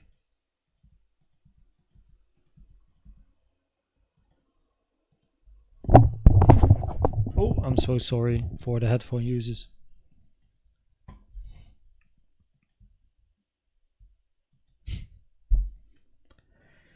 Truncated 5 is very rare, so it never gets the highest probabilities.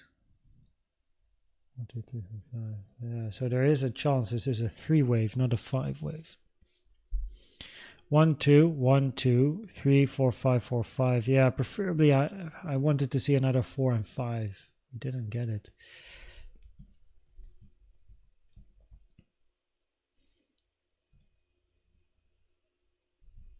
So it does increase probabilities, even though it looks very sharp. It looks three-wavy as well. Pleasure, first copy. I appreciate it. Cheers. Yeah, I guess in a way you can see how I approach the charts, and also fresh charts, of course, and look for counts. It's a bit different than my Bitcoin content. So, well, I mean, yeah. So, cheers. Thanks for hanging out still. I also was funny. So I analyze gold. Video is on my YouTube channel on the homepage. And I got a comment. I forgot who it was. I need to check. But someone wrote, I don't even do anything with gold, and I still watch the whole video. Just looking at how I do my stuff. Yeah, it's funny to see. I like it. Thanks for the support, man. So we do have a, like, probability wise, there is the opportunity here for a three-wave structure. But if this was the end of your correction, very, very short, of course, then of course you want to move down. But instead we took the highs once again. So that then increases. So even in a bearish scenario, if then you need to look for either a WX or a Y. But in that case, how far did X go? Golden pocket, so that's still okay. 1, 2, 3, 4, 5.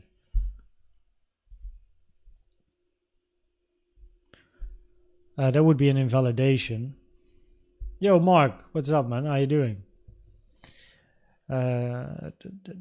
Double zigzag, ABC, correction. Oh, wait. We need an ABC here. AB.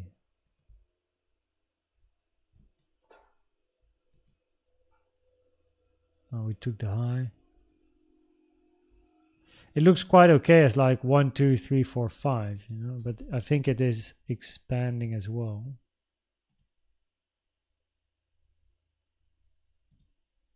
Yeah.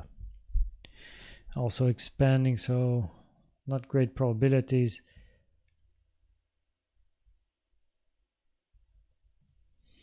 Doge.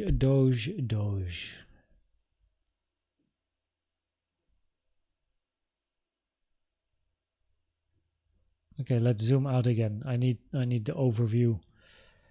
Okay.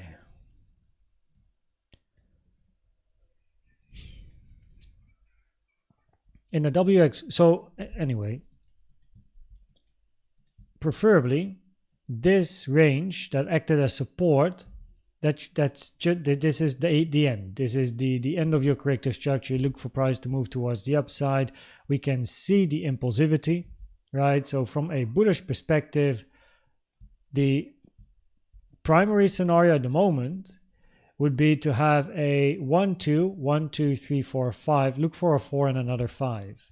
Invalidation is the 0.618 at 0.11. If that is hit, the second bullish scenario takes over, right? Invalidation is the low at 0.05. So the probabilities on the weekly are higher to move up, as long as you don't at least, at the bare minimum, hit 0.11. Only then, you know, do probabilities for the bear still increase, but the bulls still have their backup 1, 2 here. So the bullish scenario will always have a higher probability till at least 0.11 would be touched, which is not the case. Yes.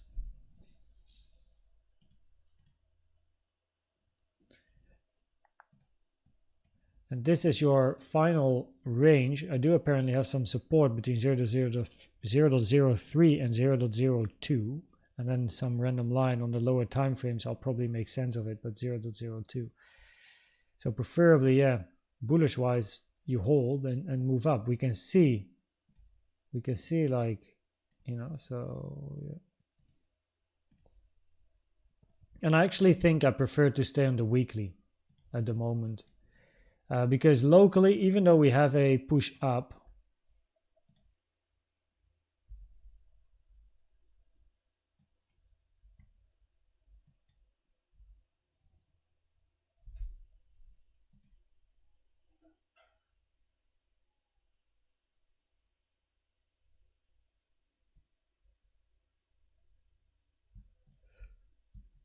Mhm.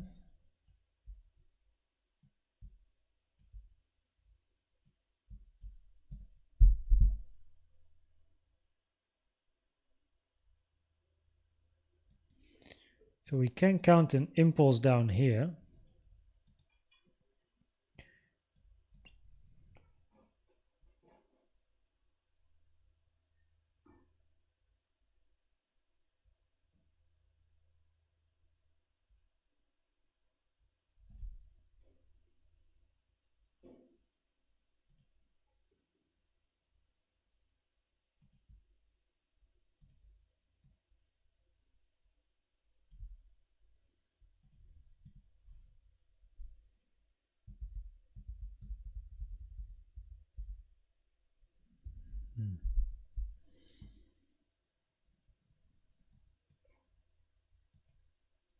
I'm just checking if this can be an impulse down. 1, 2, 3, 4, 5. If you check the volume, you'll be like, oh, highest volume here, you know?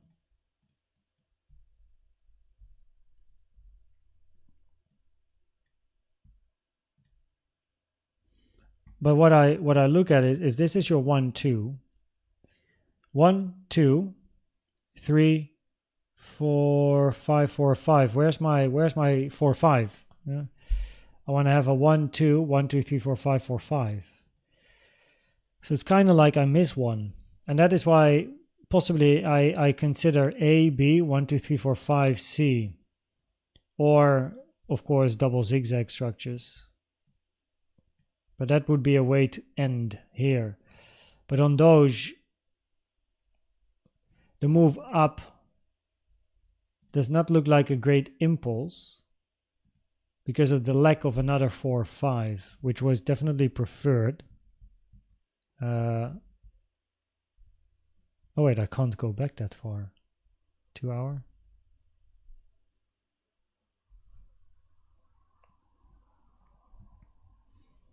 So preferably, highest amount of volume is in your high. So preferably you had a 1, 2, 1, 2, 3, 4, 5, 4, 5. But where are the 4 5s? Where's the 4 5s? We never took this high. It's the highest volume. So makes you think. It makes you think like, okay, we're looking for what then? 3-waver? Well, if that is the case, and this is your ABC or whatever 3-wave structure, doesn't even really matter. If this was the end of your correction and you move down, you don't want to see the high taken, but the high got taken.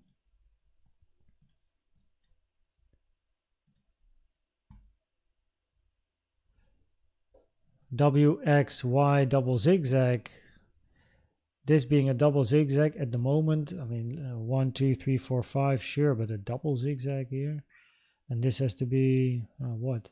ABC, correction, and then another ABC. But this is just low time frame noise. I don't want to be involved on the like alts that have got like that type of price action, right? So on the weekly, we're clear. Weekly, easy, and then we'll leave it up to the chart at a later stage to see what's up. Don't want to get involved on the lower time frames. The first move up has the possibility of being a 3-wave structure to continue the range sideways. Can I let me at least look for the confluences locally so that I have a better idea of the support and resistance areas, which can help me to identify. It also helps with confluence. So what I'm going to do now is what I usually do behind the screens, and that is literally putting all my lines on the chart. This is stuff you generally don't see because, of course, I already prepared this in advance. Random goes. No, we also wig this. We didn't do that.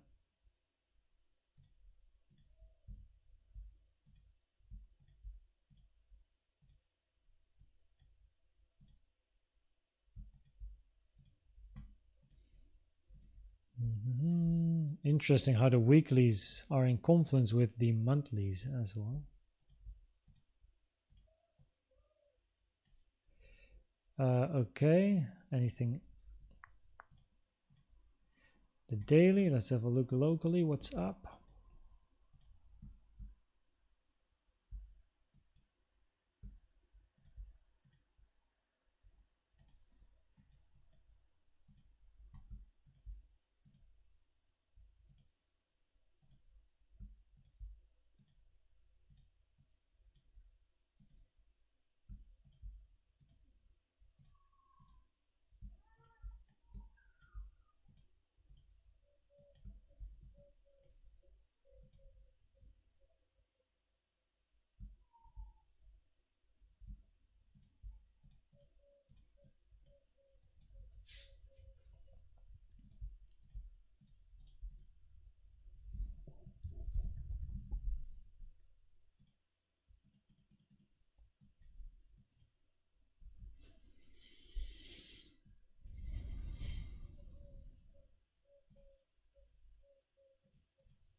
So the weekly, monthly, and the daily up here feel a bit useless because you're so close to the highs. So you would expect price, if you do move to 0.22, to take out the double top here.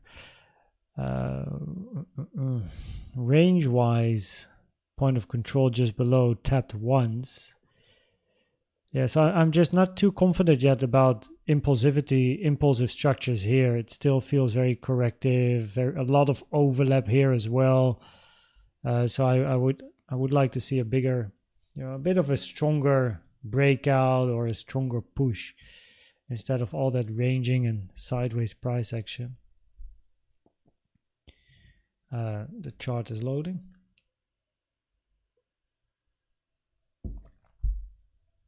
And loading a little bit longer.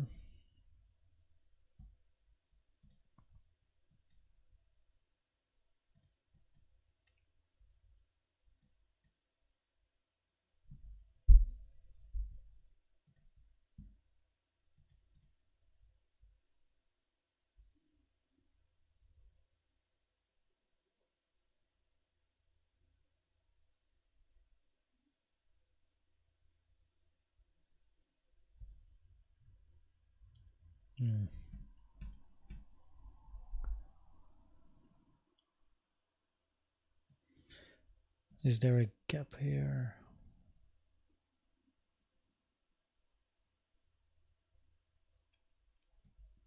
Yes.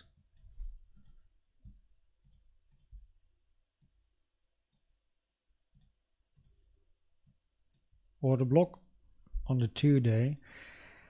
So on the 2-day, we had a gap.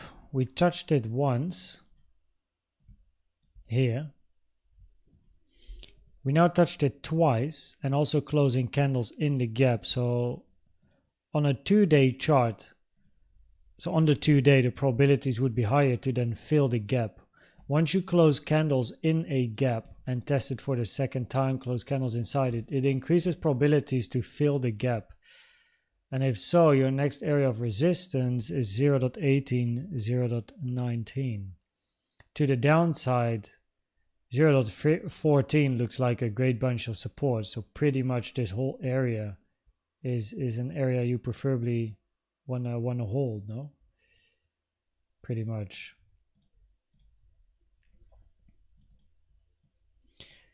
So in here we have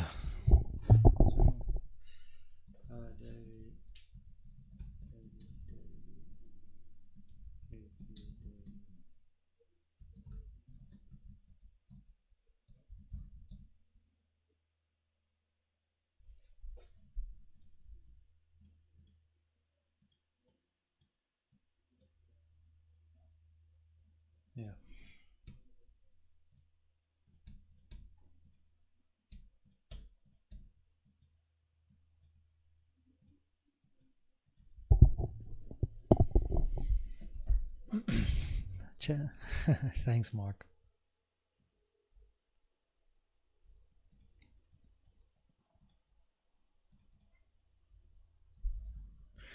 So yeah, I think that's it. We know our support, right? 0.14, pretty much the whole area is support. 2-day close candles inside. So on the 2-day, the probabilities would be okay to move up, but this is such a ranging sideways structure.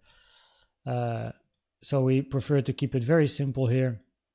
And therefore your bullish scenario, which has the highest probability as long as invalidation isn't hit, which by the way is up here, is the 0.618 at 0.11. Oh, that was, oh damn, I forgot to write down the starting time of Doge. Oh, I'm so bad with my timings today. Probably around 1:30, I guess. Okay, final one was dot in the voting, which is about 2:03:00 dot.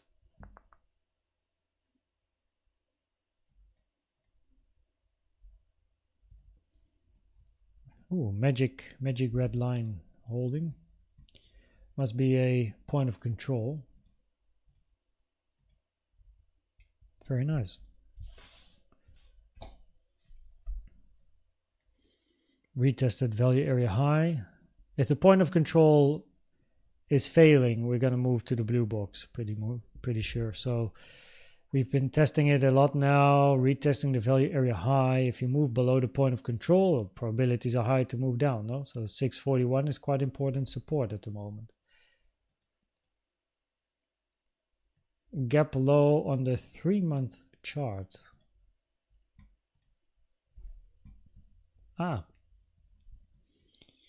So we tested the gap once, rejection, that's common.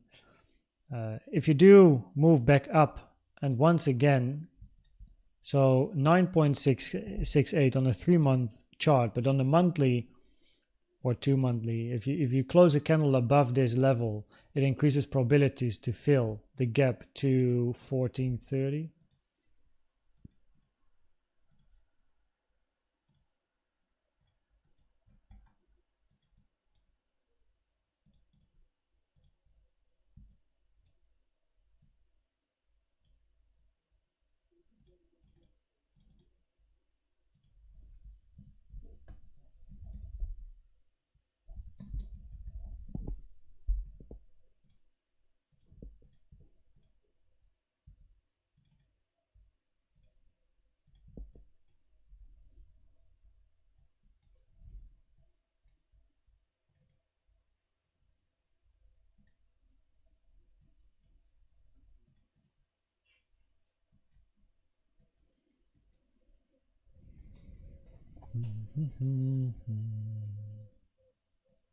Oh yeah, this one. Now I remember. Yeah.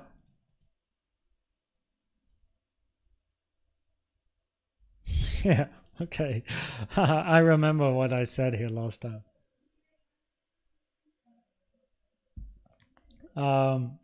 Look, dot is quite simple. If you don't want dot to go to absolute 0, it has to move to at least 19.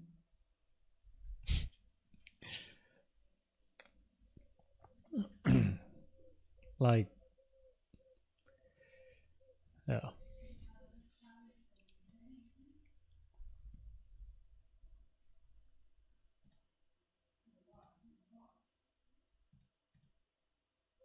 Yeah.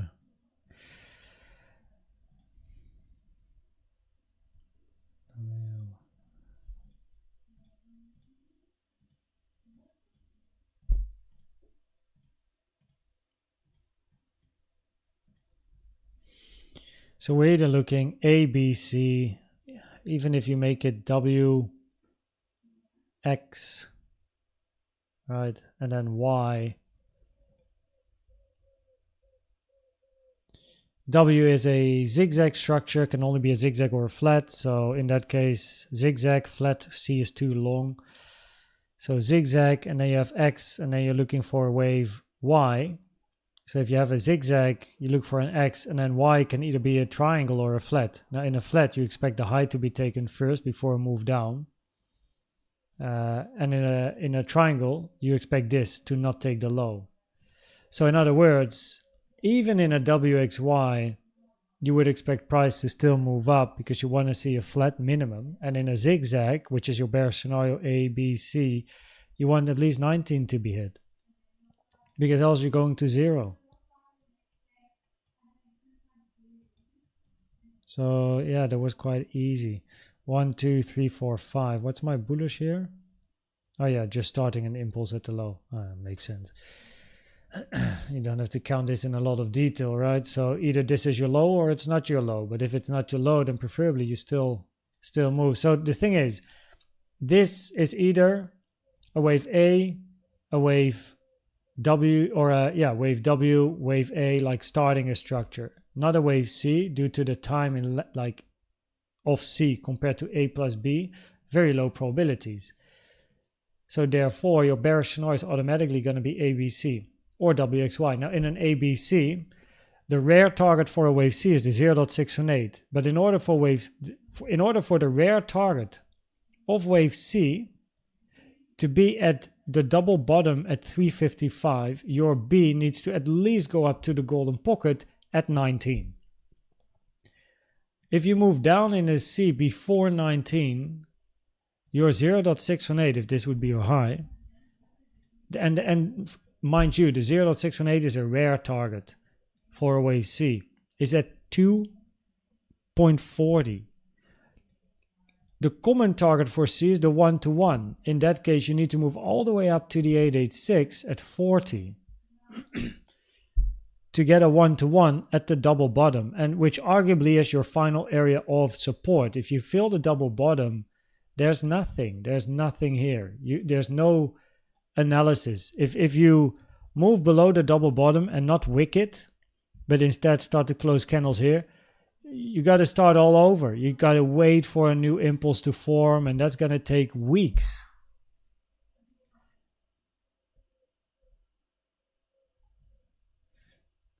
So yeah, of course, in the bullish scenario, therefore, you're looking for an impulse. And we're going to cover that in a bit more detail. But if this would be a WXY, wave W can only be a flat or a zigzag. Now, because we know this is too long for wave C in time, low probabilities, zigzag would have the highest probabilities. So you're going to end your wave X either or. It doesn't really matter. But because your wave W is a zigzag, your wave Y can only be a flat or a triangle, which therefore means not taking the low in a triangle. Or if you are looking for a flat, you're going to be looking for A, B, C. So you want to see an impulse down.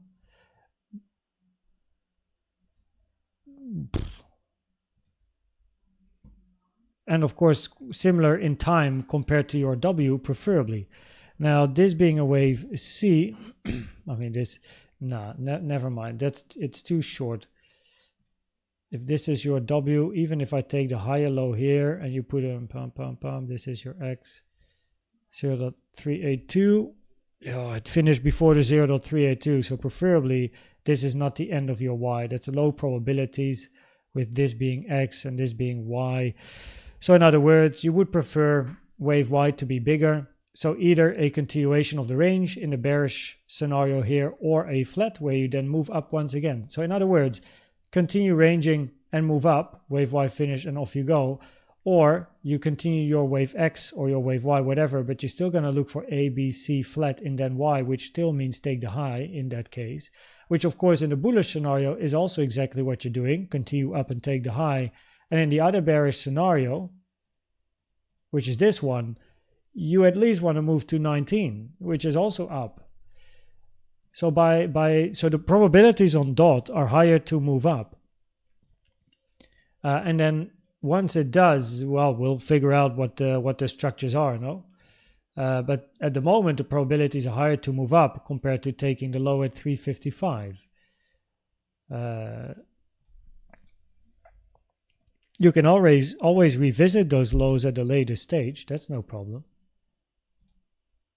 We have great support at the golden pocket though. Like that's a nice area. Weekly, couple of dailies, right? It's an interesting area. Value area low in confluence with the 786.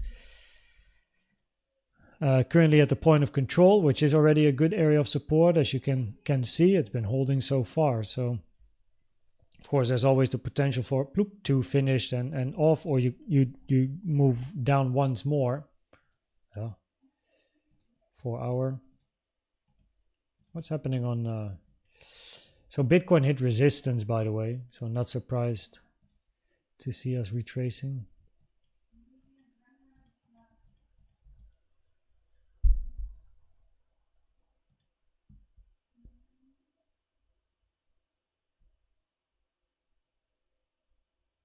March high. Oh, you're talking about this. Yeah, you can have a flat, yes. I wouldn't go in that much detail. Like swing wise, EDR2 is here, it's not yet finished, right? It doesn't matter too much. But if this is a wave C to the downside, you need to count the 5-wave structure in here. So you're looking for an A, B, C. Now let's have a look at wave B.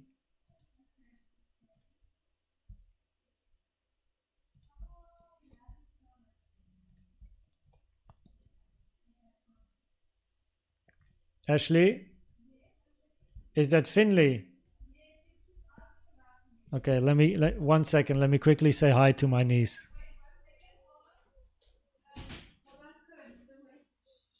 What did you say, Finn?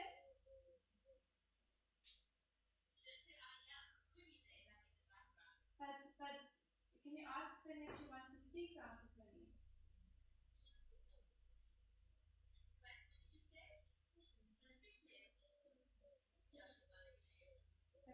Yes, Uncle Finny for you, Finn. Hello, Finley. Hello, Finley. Oh, she wants to see you. Okay. Let me be quiet 1 second.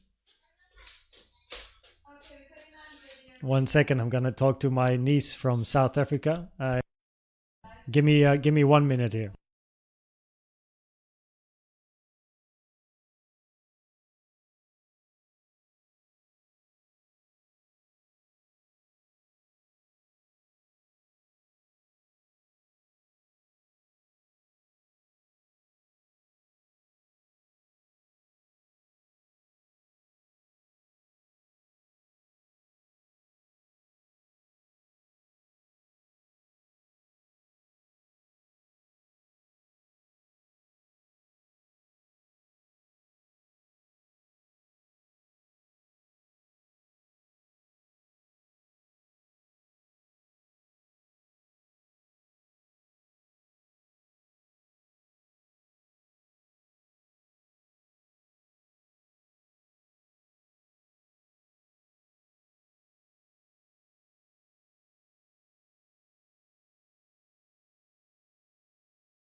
Okay, there we go. Sorry.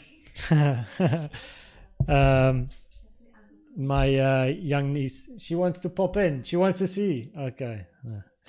Young niece from South Africa on the phone. Always nice to quickly say hi, no? So if this is a wave C, at least your flat hit the common target for a flat, the 1.236 to the 1.38. And then, of course, you want a C to the downside, which has to be a 5-wave structure. Now, we have the highest amount of volume in the low with the sharp move down. So preferably, you actually had another 4-5. Because you want to, most commonly wave 3 has the highest amount of volume. So you're going to be looking for like 1, 2, maybe another 1, 2, 3, 4, 5, 4, 5. But we didn't get it. So that therefore also makes me think this is the beginning. Like, of course, you can have a W here, look for an X and then a Y, right? It therefore also means that because this structure to the downside has a higher probability of being corrective, it also increases probabilities to still take this high sooner or later. Yeah. Because in an impulse down, we wanted to see 4 5s. Like wave Ys, wave Cs, they can end on high volume. But you probability-wise, because of the structure down, probabilities would be higher to take the high before, well, I mean, one day maybe taking the low, which adds to the probabilities, of course, on the higher time frame as well.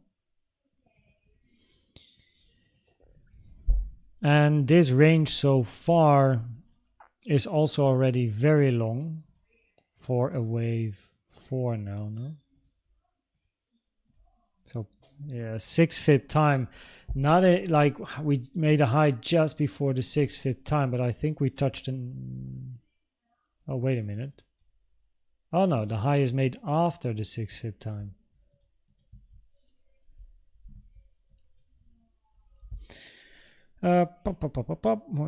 W. Yeah.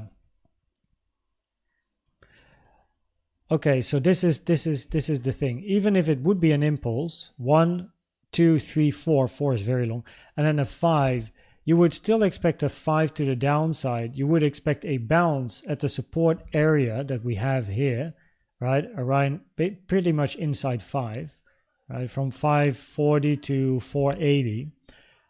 Look for proof of support. Expect a bounce as a bare minimum. In a bearish scenario, 1, 2, 3, but wave 4 is very long here compared to a wave 2, and also preferably your wave 2 is 1, 2 finished, 1, 2, 3, 4, 5, 4, 5. This wave 2 is significantly shorter than this 4, and then you have a new high that is surely finished after 1, 2, 3, 4, 5, after the 6 fib time. So I think at the moment, probability is higher for a corrective move to the downside instead of impulsive. And even if impulsive, look for support, get at least a bounce. So to, you know, how much percent to the upside.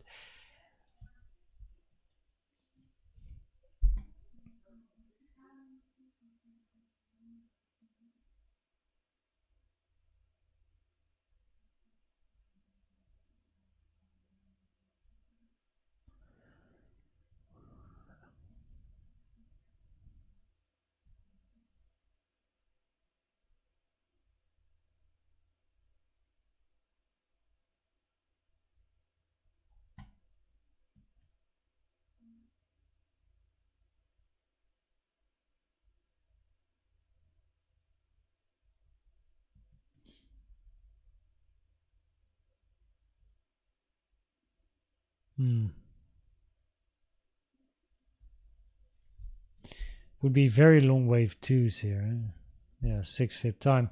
So what I was looking for is if this is a 1 and this is your 2 is incredibly long compared to your 1.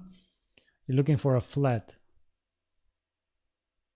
But if this is a 1, 2, 3, 4, 5, your 4 is so small compared to 2, that's also not great probability. So probabilities aren't great for an impulse here.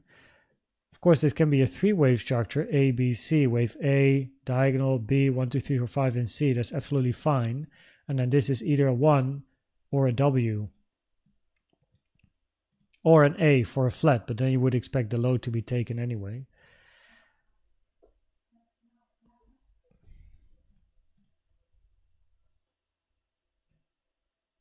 And if this is a 1, you're going to be looking for a diagonal. And then, of course, in a diagonal, your wave 3 has to be here. Which means this is your 2. And then you have another A, B, C in 3. Oh, no, wait. It has to finish at the high. This one. So this is 3. Then you want a zigzag 4. And then a 5. So you're going to be looking for a diagonal. However, from the high to the low. So we have enough room to the downside for it not to turn into an expanding structure. And is wave 3 shorter? Yes. So your bullish scenario would be a diagonal that is not finished. So it's a bit risky because your wave 4 is not in. You want wave 4 to be So you're going to be looking for 1, 2. Your 3, gotta say, is very long.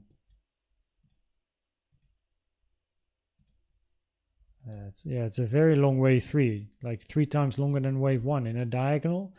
Preferably in a contracting diagonal, your wave 3 is actually shorter in time and price. So I can't deny that the bullish scenario here would be a diagonal, but I prefer to only really start looking for a diagonal if 4 is in. So give me a 3 wave move down, and then move up. Wave 3 is very long compared to 1. And other than that, there's so much overlap and stuff that I won't be surprised if we just go down for the lows once more.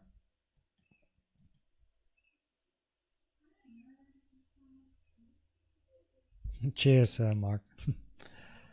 So, but yeah, okay. Oh, wait, the gap. Yeah, there's also here this same thing. Counter signs is not a great impulsive structure for a diagonal just yet. Counting a 1, 2, 1, 2, 1, 2 is of course a possibility, which is by far most bullish, but your wave 2 is incredibly long in time, which isn't that great. We do have a gap here, and we close candles in the gap multiple times, so it does increase probabilities to fill the gap.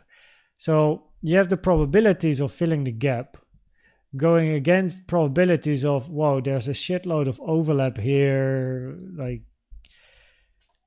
bit like corrective PA, potential for a diagonal. A 1, 2 with such a long 2 doesn't look great. Time is not an invalidation, but it does help with probabilities. So,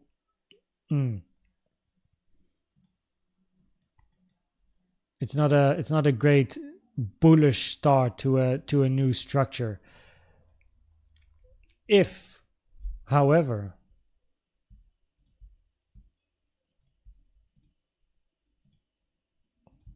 price can move up to 814, then at least this is not an impulse down, and it increases probabilities to take the high.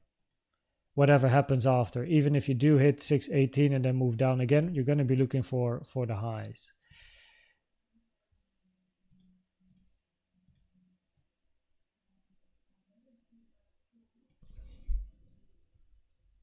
Arguably, probabilities are already higher to sooner, later.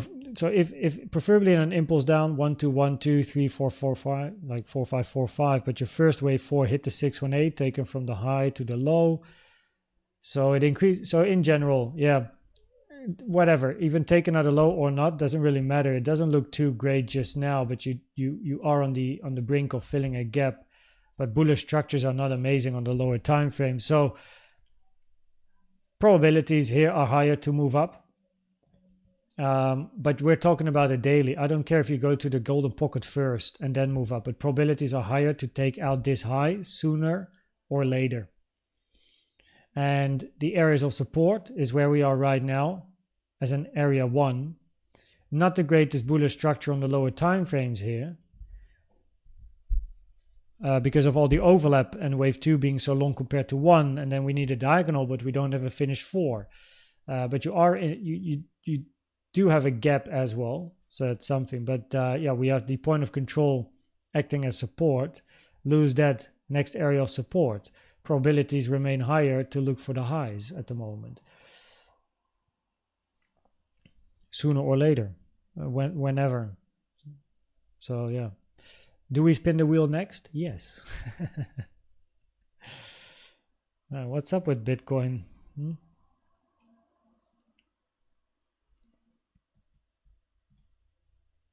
So Bitcoin hit resistance. We had a point of control here and a daily.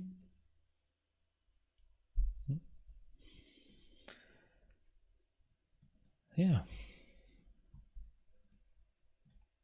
Let's have a look then, no? What do we get?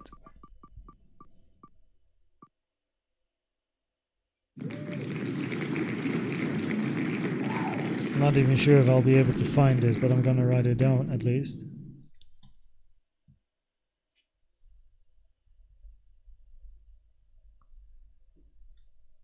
YGG.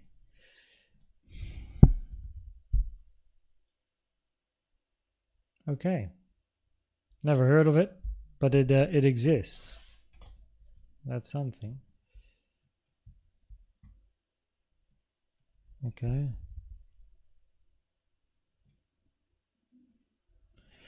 Just looking for a chart.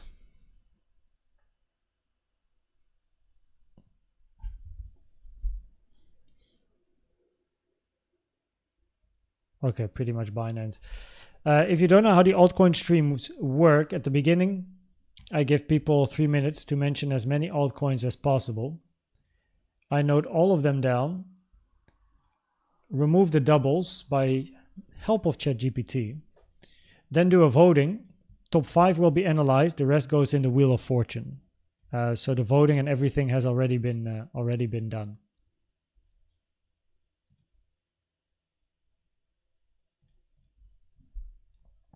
Wow, what is this chart as well? Eh? Move down, recently started a move up. Now, naturally, if you're bullish, you want to count 1, 2, and you're working on a 3. No? I'm not sure how accurately we can analyze this on the lower time frame, though. Looks like quite a straight line.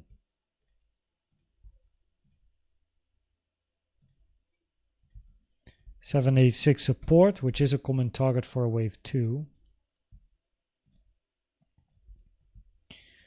You don't want to look for flats here, because if this would be A, B, and then C, your B is so long compared to A in time, doesn't make sense. So yeah, preferably you're not looking for... What's that wick, man? These alts. Holy shit.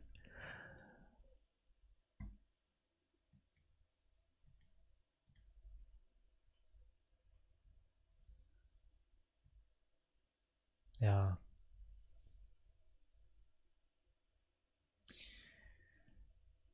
So the problem with the wick here is, if you want to count this as an impulse, you need to end this with a wave 5, which means you need a 1, 2, 3, 4, 5 before, but your 1 and your 4 have overlap, which invalidates an impulse. So you can only look for a double 1, 2, and then a 3, but then you look for at least another 4, 5, 4, 5, or a diagonal, but now it's expanding, which is very rare, and your wave 5 goes to the moon, and your 1 and 3 are here.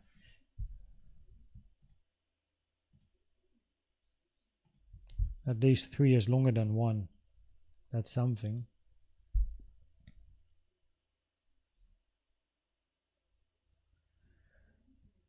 So I mean, it's quite easy. No, this has to be your 1, 2. In a bullish scenario, there's no other option. You want this to be the beginning of a new structure to the upside. So clearly, your invalidation is going to be the low here.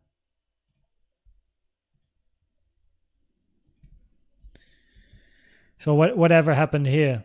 Because if this is still part of a corrective structure, look at your impulse and the size of your correction. Right, doesn't make sense. So therefore, preferably you have a 1, 2 finish. You're working on a 3, like either a second 1, 2 up. 1, 2, 3, 4, 5. What's the extension here? Oh, we hit the 1 to 1. That's a wave C target area. Yeah, low volume might not help, except for this this banger here. That's a high volume. But you can analyze these charts, but just like these wicks, I mean, you can't count this any different. This is just, in a bullish scenario, it has to be a 1 and then 2, 1, 2, and then lots of like. Let's zoom in here. Can this be an impulse down? Yeah, didn't touch the 886.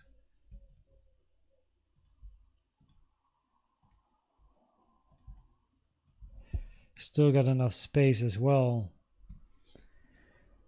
to invalidate a 4. So there is at least a potential for 1, 2, 3, 4, 5.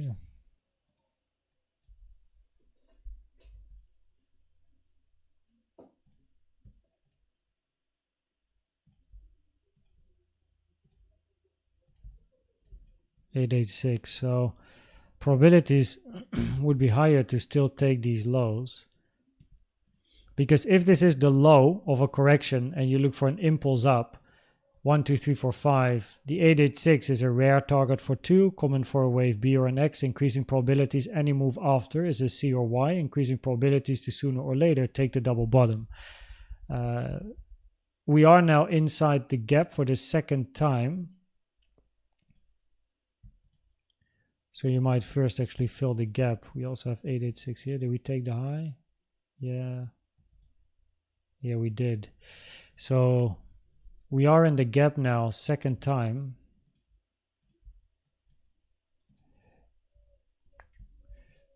Which increases the probabilities to fill the gap.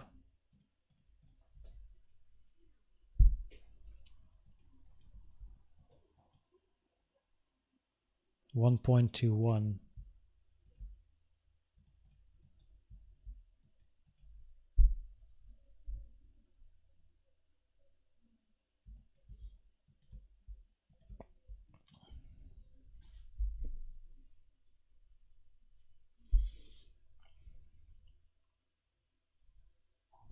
Of course, with alts, that's the thing, especially, of course, lower volume alts. So the 886 is a very respected probability signal, one can almost say. Like, oh, you hit the 886, generally probabilities are high to take the high or the low. It happens so often, so often. But then you have these coins. So arguably your wave 2 finished here, because this is also an 886 locally, I think. Where you touch, yeah. So there's always potentially WX as a triangle, A, B, C, no, not possible, whatever happens here, and then Y. And then you have 2 finishing here instead of the low. And then a couple of 1-2s, 1, 2, 1, 2, 1, 2, 1, 2, pop, pop, pop, pop. We never really had a big volume surge up except for here, so. Price moving up, volume is increasing. That's something you want to see in a wave 3.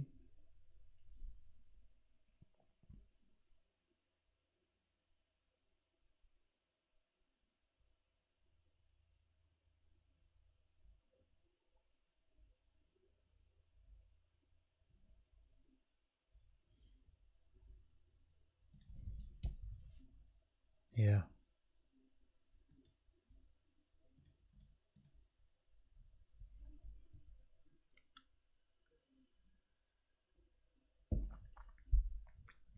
What's up, Greg? How you doing? Welcome. JASMY. I think we did JASMY recently, no?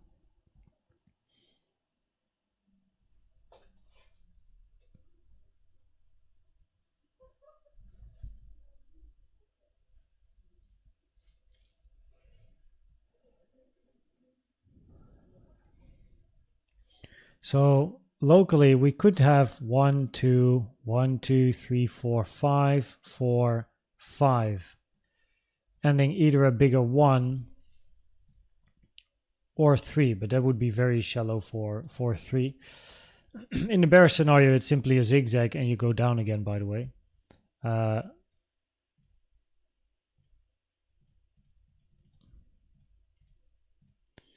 Also with the 886 touch that we have, let me just take the low.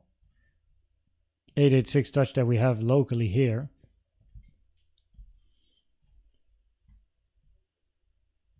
Oh.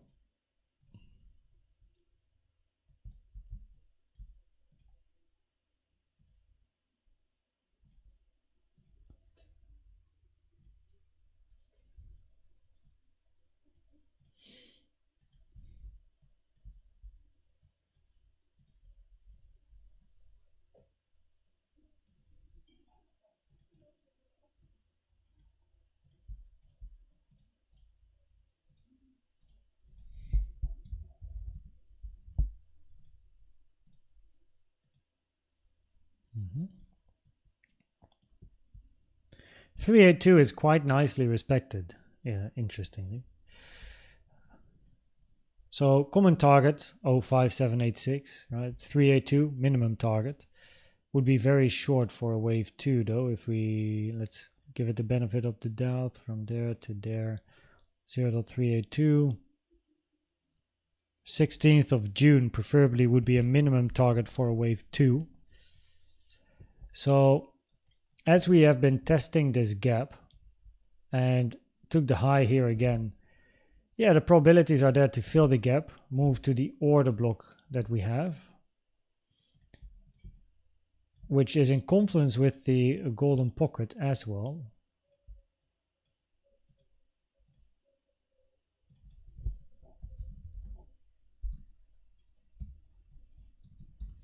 Nice.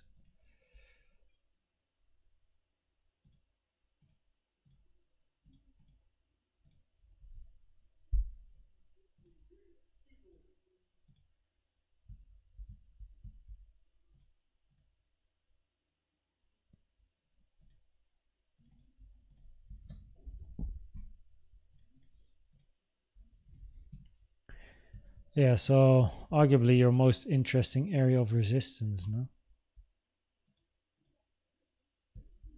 Also a daily in there.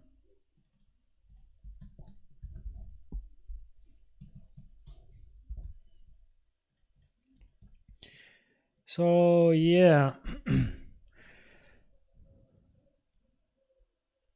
probability is quite okay to move up to resistance. The issue is your 886 touch here. It's an altcoin, but also a 1, 2, 3, 4, 5 can be counted for then a bigger zigzag. Golden pocket is a common target for a wave B, which is right here, in confluence with the target box as well, sitting between 121 and 130. So that's an important area of resistance. If you can clear this resistance, the probabilities would switch to more bullish as well. But you first got to pass it, really. Next area of resistance above would probably be the value area high, 140. So that is your second and pretty much final.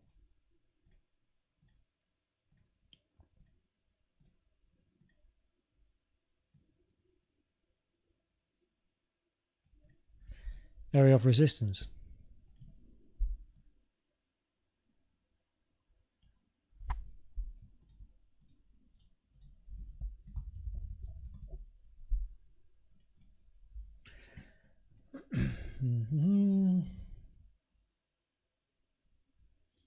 Price moving up, volume moving up. Yeah, so because of the 886 touch here, probability is higher to still take the lows unless you pass resistance. We're going to look for upside.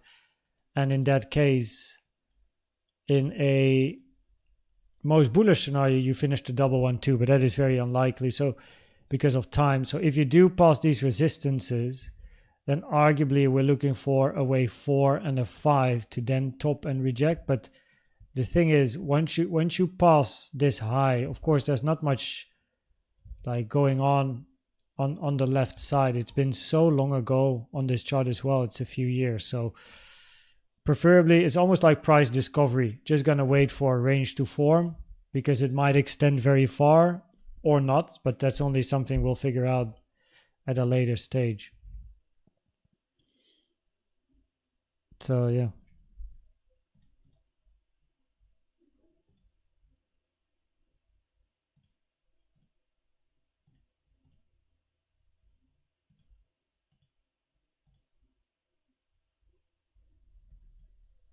All the volume in the low at the moment. So yeah, as it stands, looking for higher locally would be nice. Hit resistance, observe the reaction. If we see proof of weakness, look for price to move down. That would be quite a banger past this resistance here. And yeah, it's almost like I would like to say all-time highs because there's not been nothing for so long. Your next range is going to be here. That's your next area of resistance above price, is just the next range, which is a minimum of 224.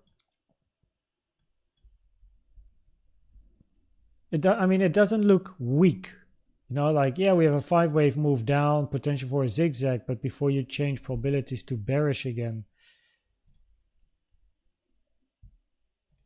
You want to see some levels lost.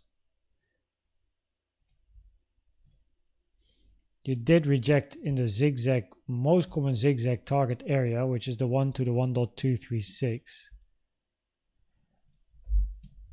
But before becoming bearish, preferably we then have a 1, 2, and then you move down in 3. A high volume move. So if you do see signs of weakness at resistance, a short is and it has potential, and if it becomes a 3 wafer and up, that's perfectly fine. If it is a 1, 2, 3 and you go for new lows, that's of course even better if you're in the short. But this move up time wise, it's been doing pretty well, but we have been moving up here without too big of a retracement here. But then again, altcoins, I mean, look at SHIB, can just do poop, never look back. So yeah, that's pretty much that. We have the 886 at the low, so I'm not too confident yet to talk about continuation. Unless we pass resistance, then I would look for continuation. Up till that moment, probabilities would be higher for a bit of a retracement. If you pass resistance, look for up. Yeah.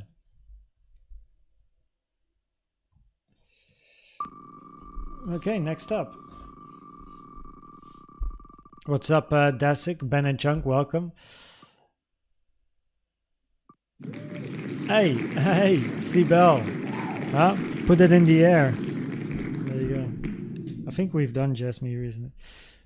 So with the altcoin streams, I don't take requests in the middle because else I have to accept requests all the time. So what I do is at the beginning, have everyone mention as many alts as possible or other stuff, write it all in a list, remove the doubles, have people vote for 3 minutes, and then the top 5 gets analyzed, and then the rest goes in the Wheel of Fortune.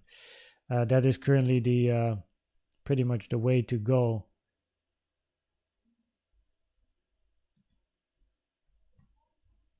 How do I get back to... Okay, wait, I actually never... How do you write JASMY? Oh, JASMY's with a J? Is there also a JASMY with a Y? No. Oh, wait a minute.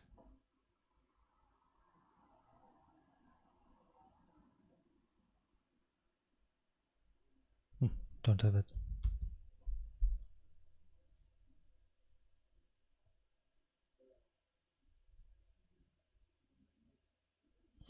What's the best chart for JASMY? I don't know.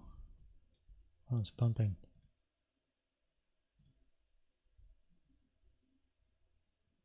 I mean, this one looks pretty solid, I suppose.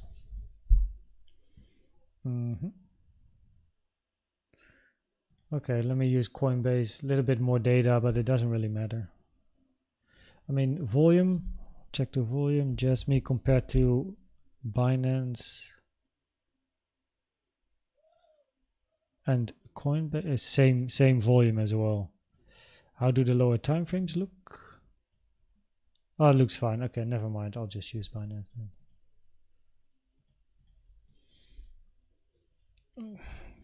Oh, JASMY moving up nicely.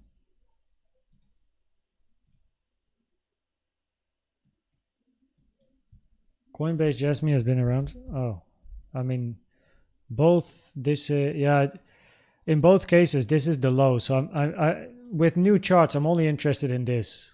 I don't focus on anything before the low because it's, if you can't count impulsive structures here, you're gonna look for lows anyway.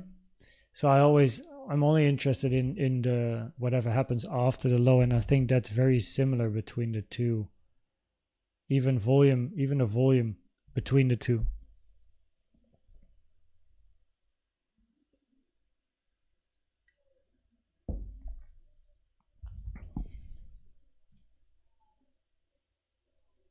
Yeah.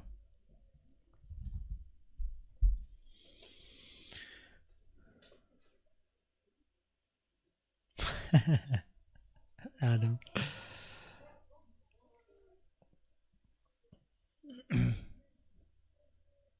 Okay.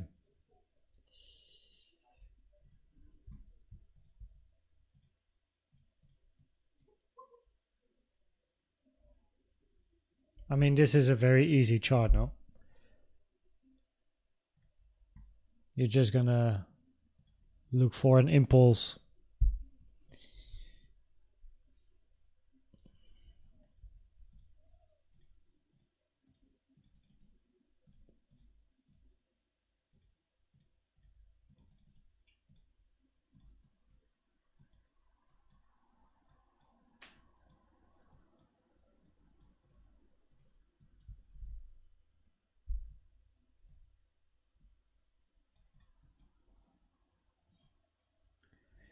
Mm-hmm.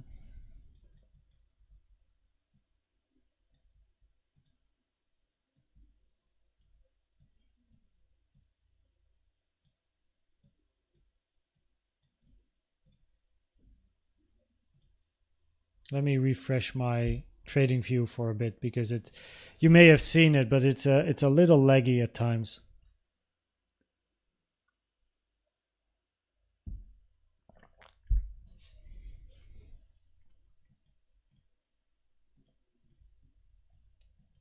A refresh works nicely. Okay. We pretty much passed the last area of resistance from a monthly perspective. Monthly order block here. Monthly level. We are now moving above the monthly. We have a weekly here. Also moving above the weekly. This one already touched, and then we go to the high. That one is irrelevant.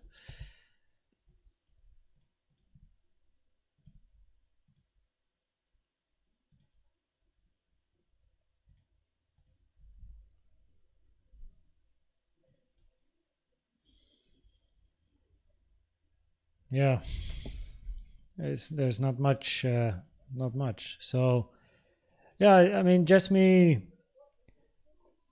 will that this is your bullish scenario. Potentially, in the most bullish scenario, this is another 1-2. As long as price keeps pushing.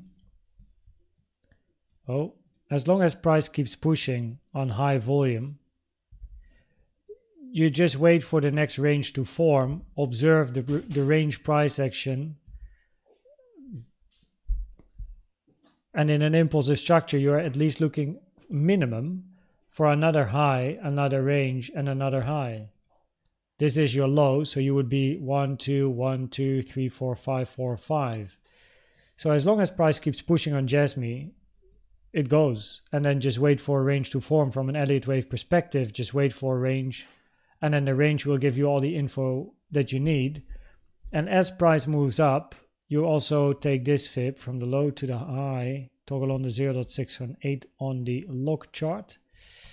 And this is your wave 4 invalidation at 0.0078. But yeah, in other words, you pretty much would at least need to take this low to become bearish. So it's this is easy, right? Just keeps pumping unless price eventually, yeah, wait for a range to form. As long as there's no range that is similar in size to wave 2, keep moving up. If volume continues to increase, then this wave 3 is going to move higher, and this is going to be labeled another 1-2. So that, yeah, that's it.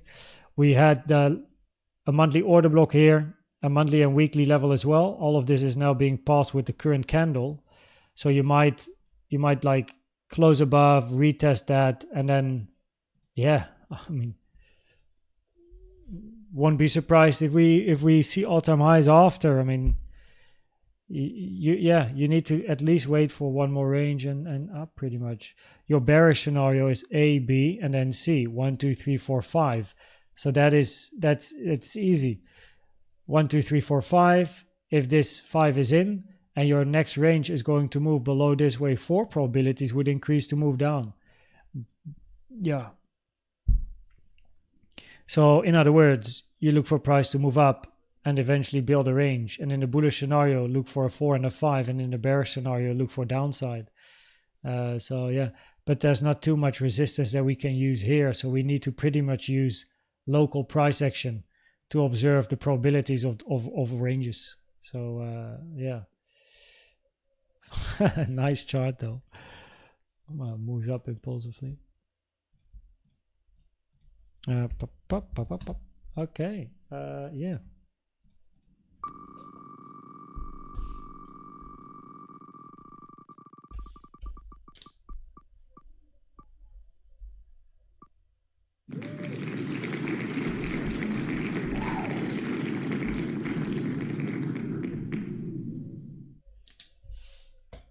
Okay, AIOZ.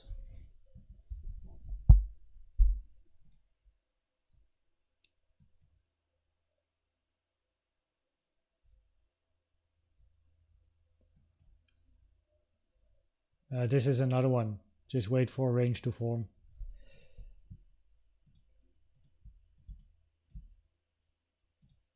Up, up, up, up, up.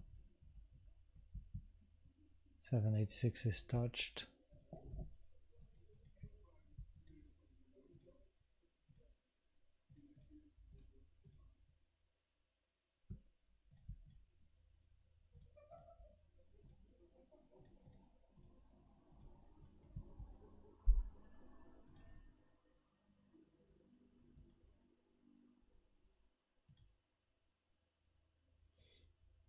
This is a new high on lower volume.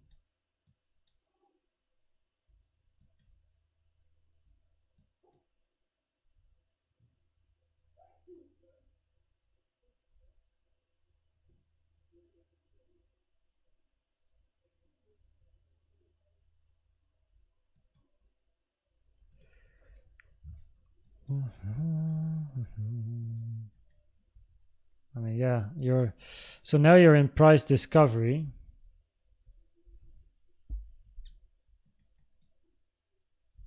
I mean, this is the only pretty much only chart now. Yeah.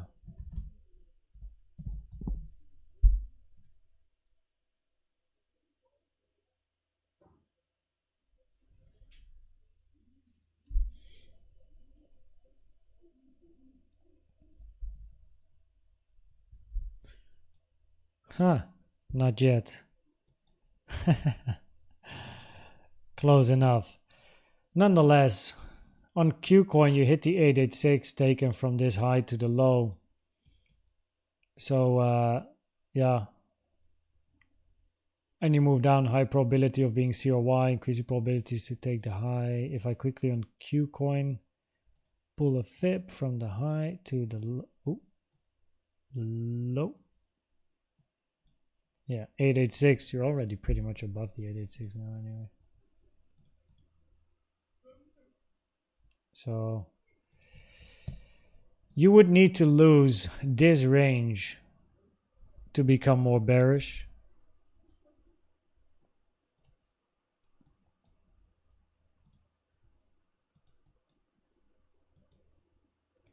There is the potential for a finished 5-wave structure. So because also your highest volume is here, 1, 2, 3, highest volume 4, 5. If that is the case, of course, one can expect a bigger retracement.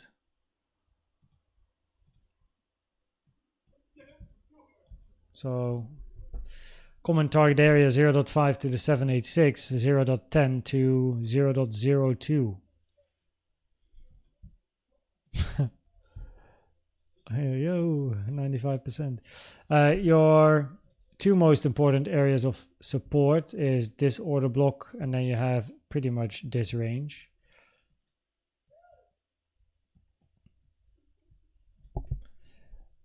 Let's zoom into the current range here.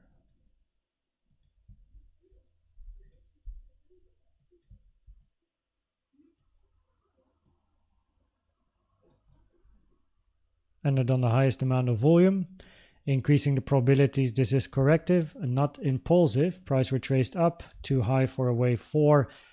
Increases the probabilities again that this here is corrective price action. Even if you move down, probabilities higher that this is corrective, increasing probabilities to still take the high at a later stage. How far you first drop is the question. Would the low be in or not? Yeah. Possibly not.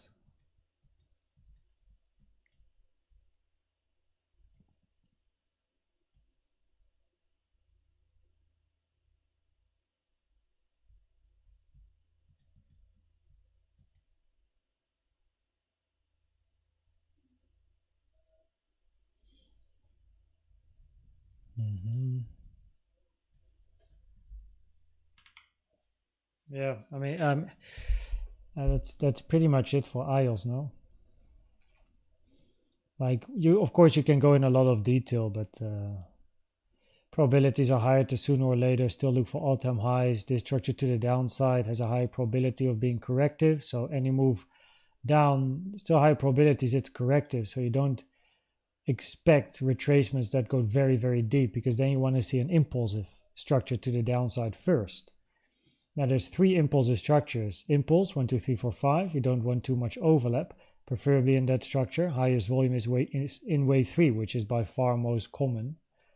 Then you have a double 1, 2, 1, 2, 1, 2, boom, right? Which didn't happen here. And then you have a diagonal.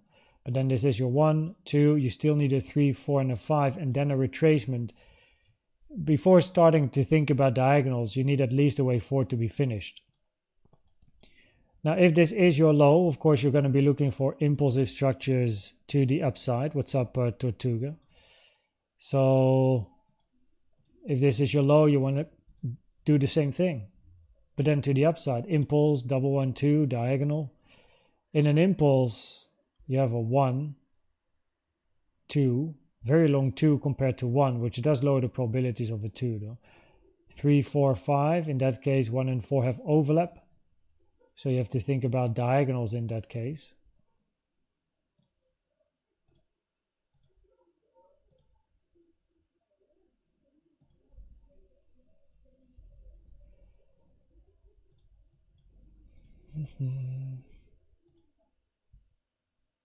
Your wave 2 is very long compared to if this is your 4. Oh wait, a diagonal is not even possible if this is the high of your 1. You're not allowed to have a flat in a diagonal in 2. So, okay. Never mind. And then you have a double 1, 2. And a double 1, 2 would be 1, 2, 1, 2 up. So that the invalidation is down here at 0.56.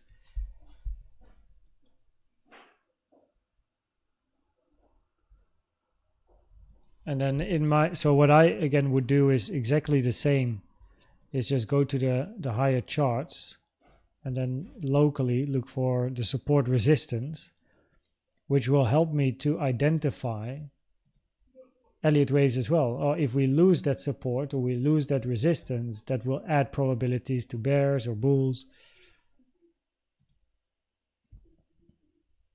We touch that.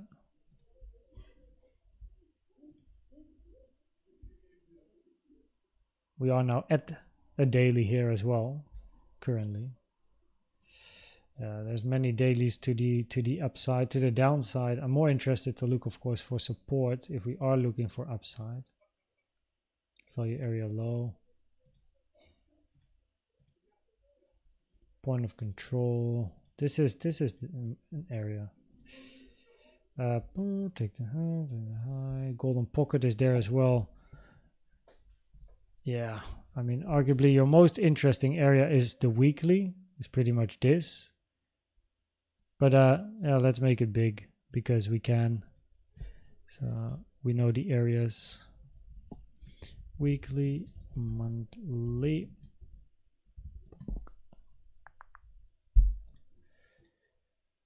Oh shit.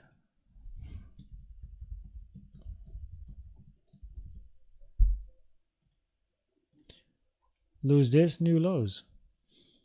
The thing is, it's not a great impulsive structure, right? So that's yeah, something we keep in mind.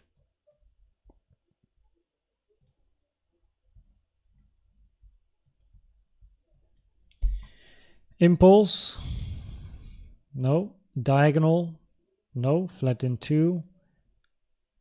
ABC, correction. ABC, correction, ABC. There could be a diagonal, but then it's not finished. ABC, correction, ABC. But that's a very short C again, which is also rare. Yeah. Didn't even hit the 0.618, so that's not really something to look for. So low probabilities, these two structures are related. Preferably, you're going to be looking for wave A, B, C, which is a correction, and then move up in a bullish scenario. 1 2, double 1 2, 1 2 1 2, flatten 2, go.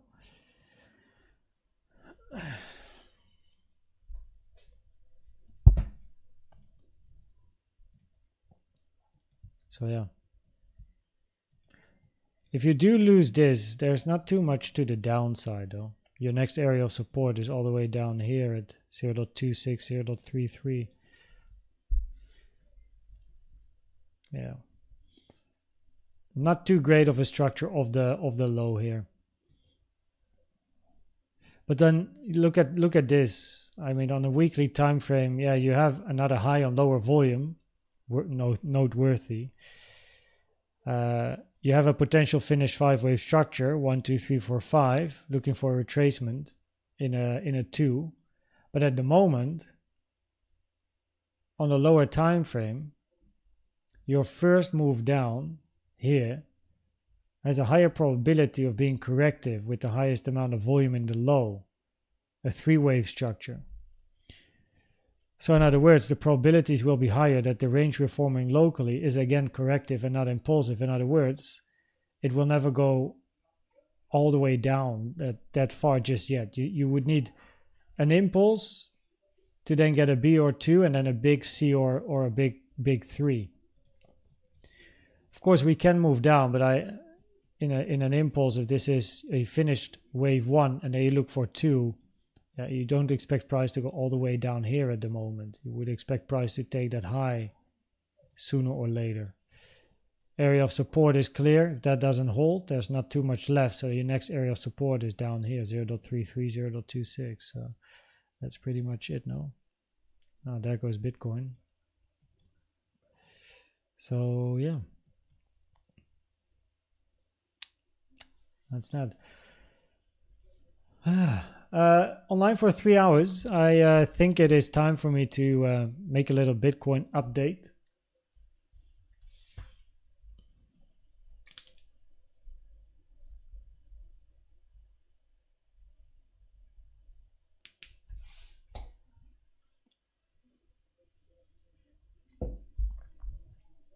And then call it a day.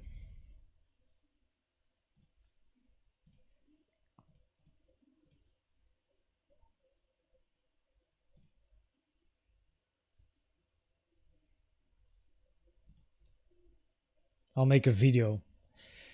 So I'll turn the live stream off and do my analysis, and the bearish analysis is a WXY, and the bullish one is preferably, of course, still that's your low. The now bearish one is a WXY with a zigzag in Y. Wave Y being in gets a higher probability if you actually take the low at 67.3. Bullish wise, I mean, if we're bullish and we're looking for a triangle, then actually we want to see price moving higher. It's not really high enough.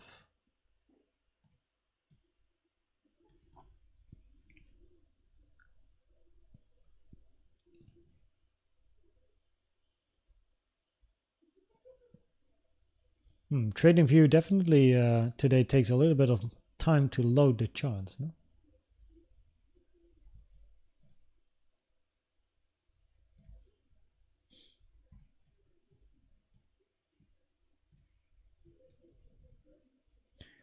So we hit resistance daily, and 68.5 is a point of control. Resistance at the daily here.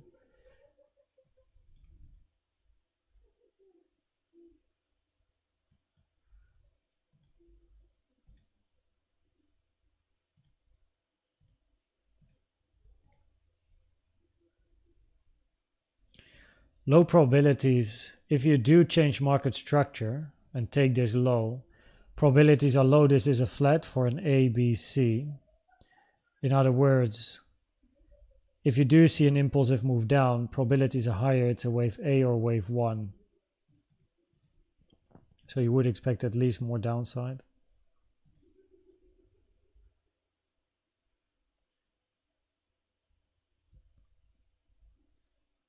Real-time data wasn't caching. Ah, I see. Yeah, it's a bit slow. It works. It works. I mean, as long as it works, we're happy, no? And if it doesn't work, then we have a day off.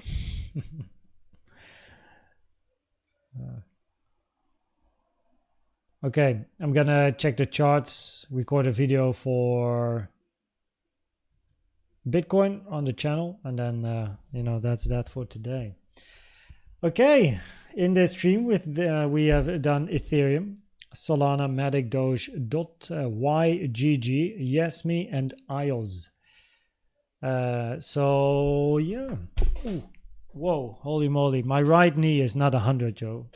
Let me tell you, fuck, I missed that. Anyway, that's my problem, not yours. So yeah, I'll call it a day. Thanks everyone for being here. Gonna have a look at Bitcoin, record a video, and then that is gonna be that. So yeah, thanks for hanging out.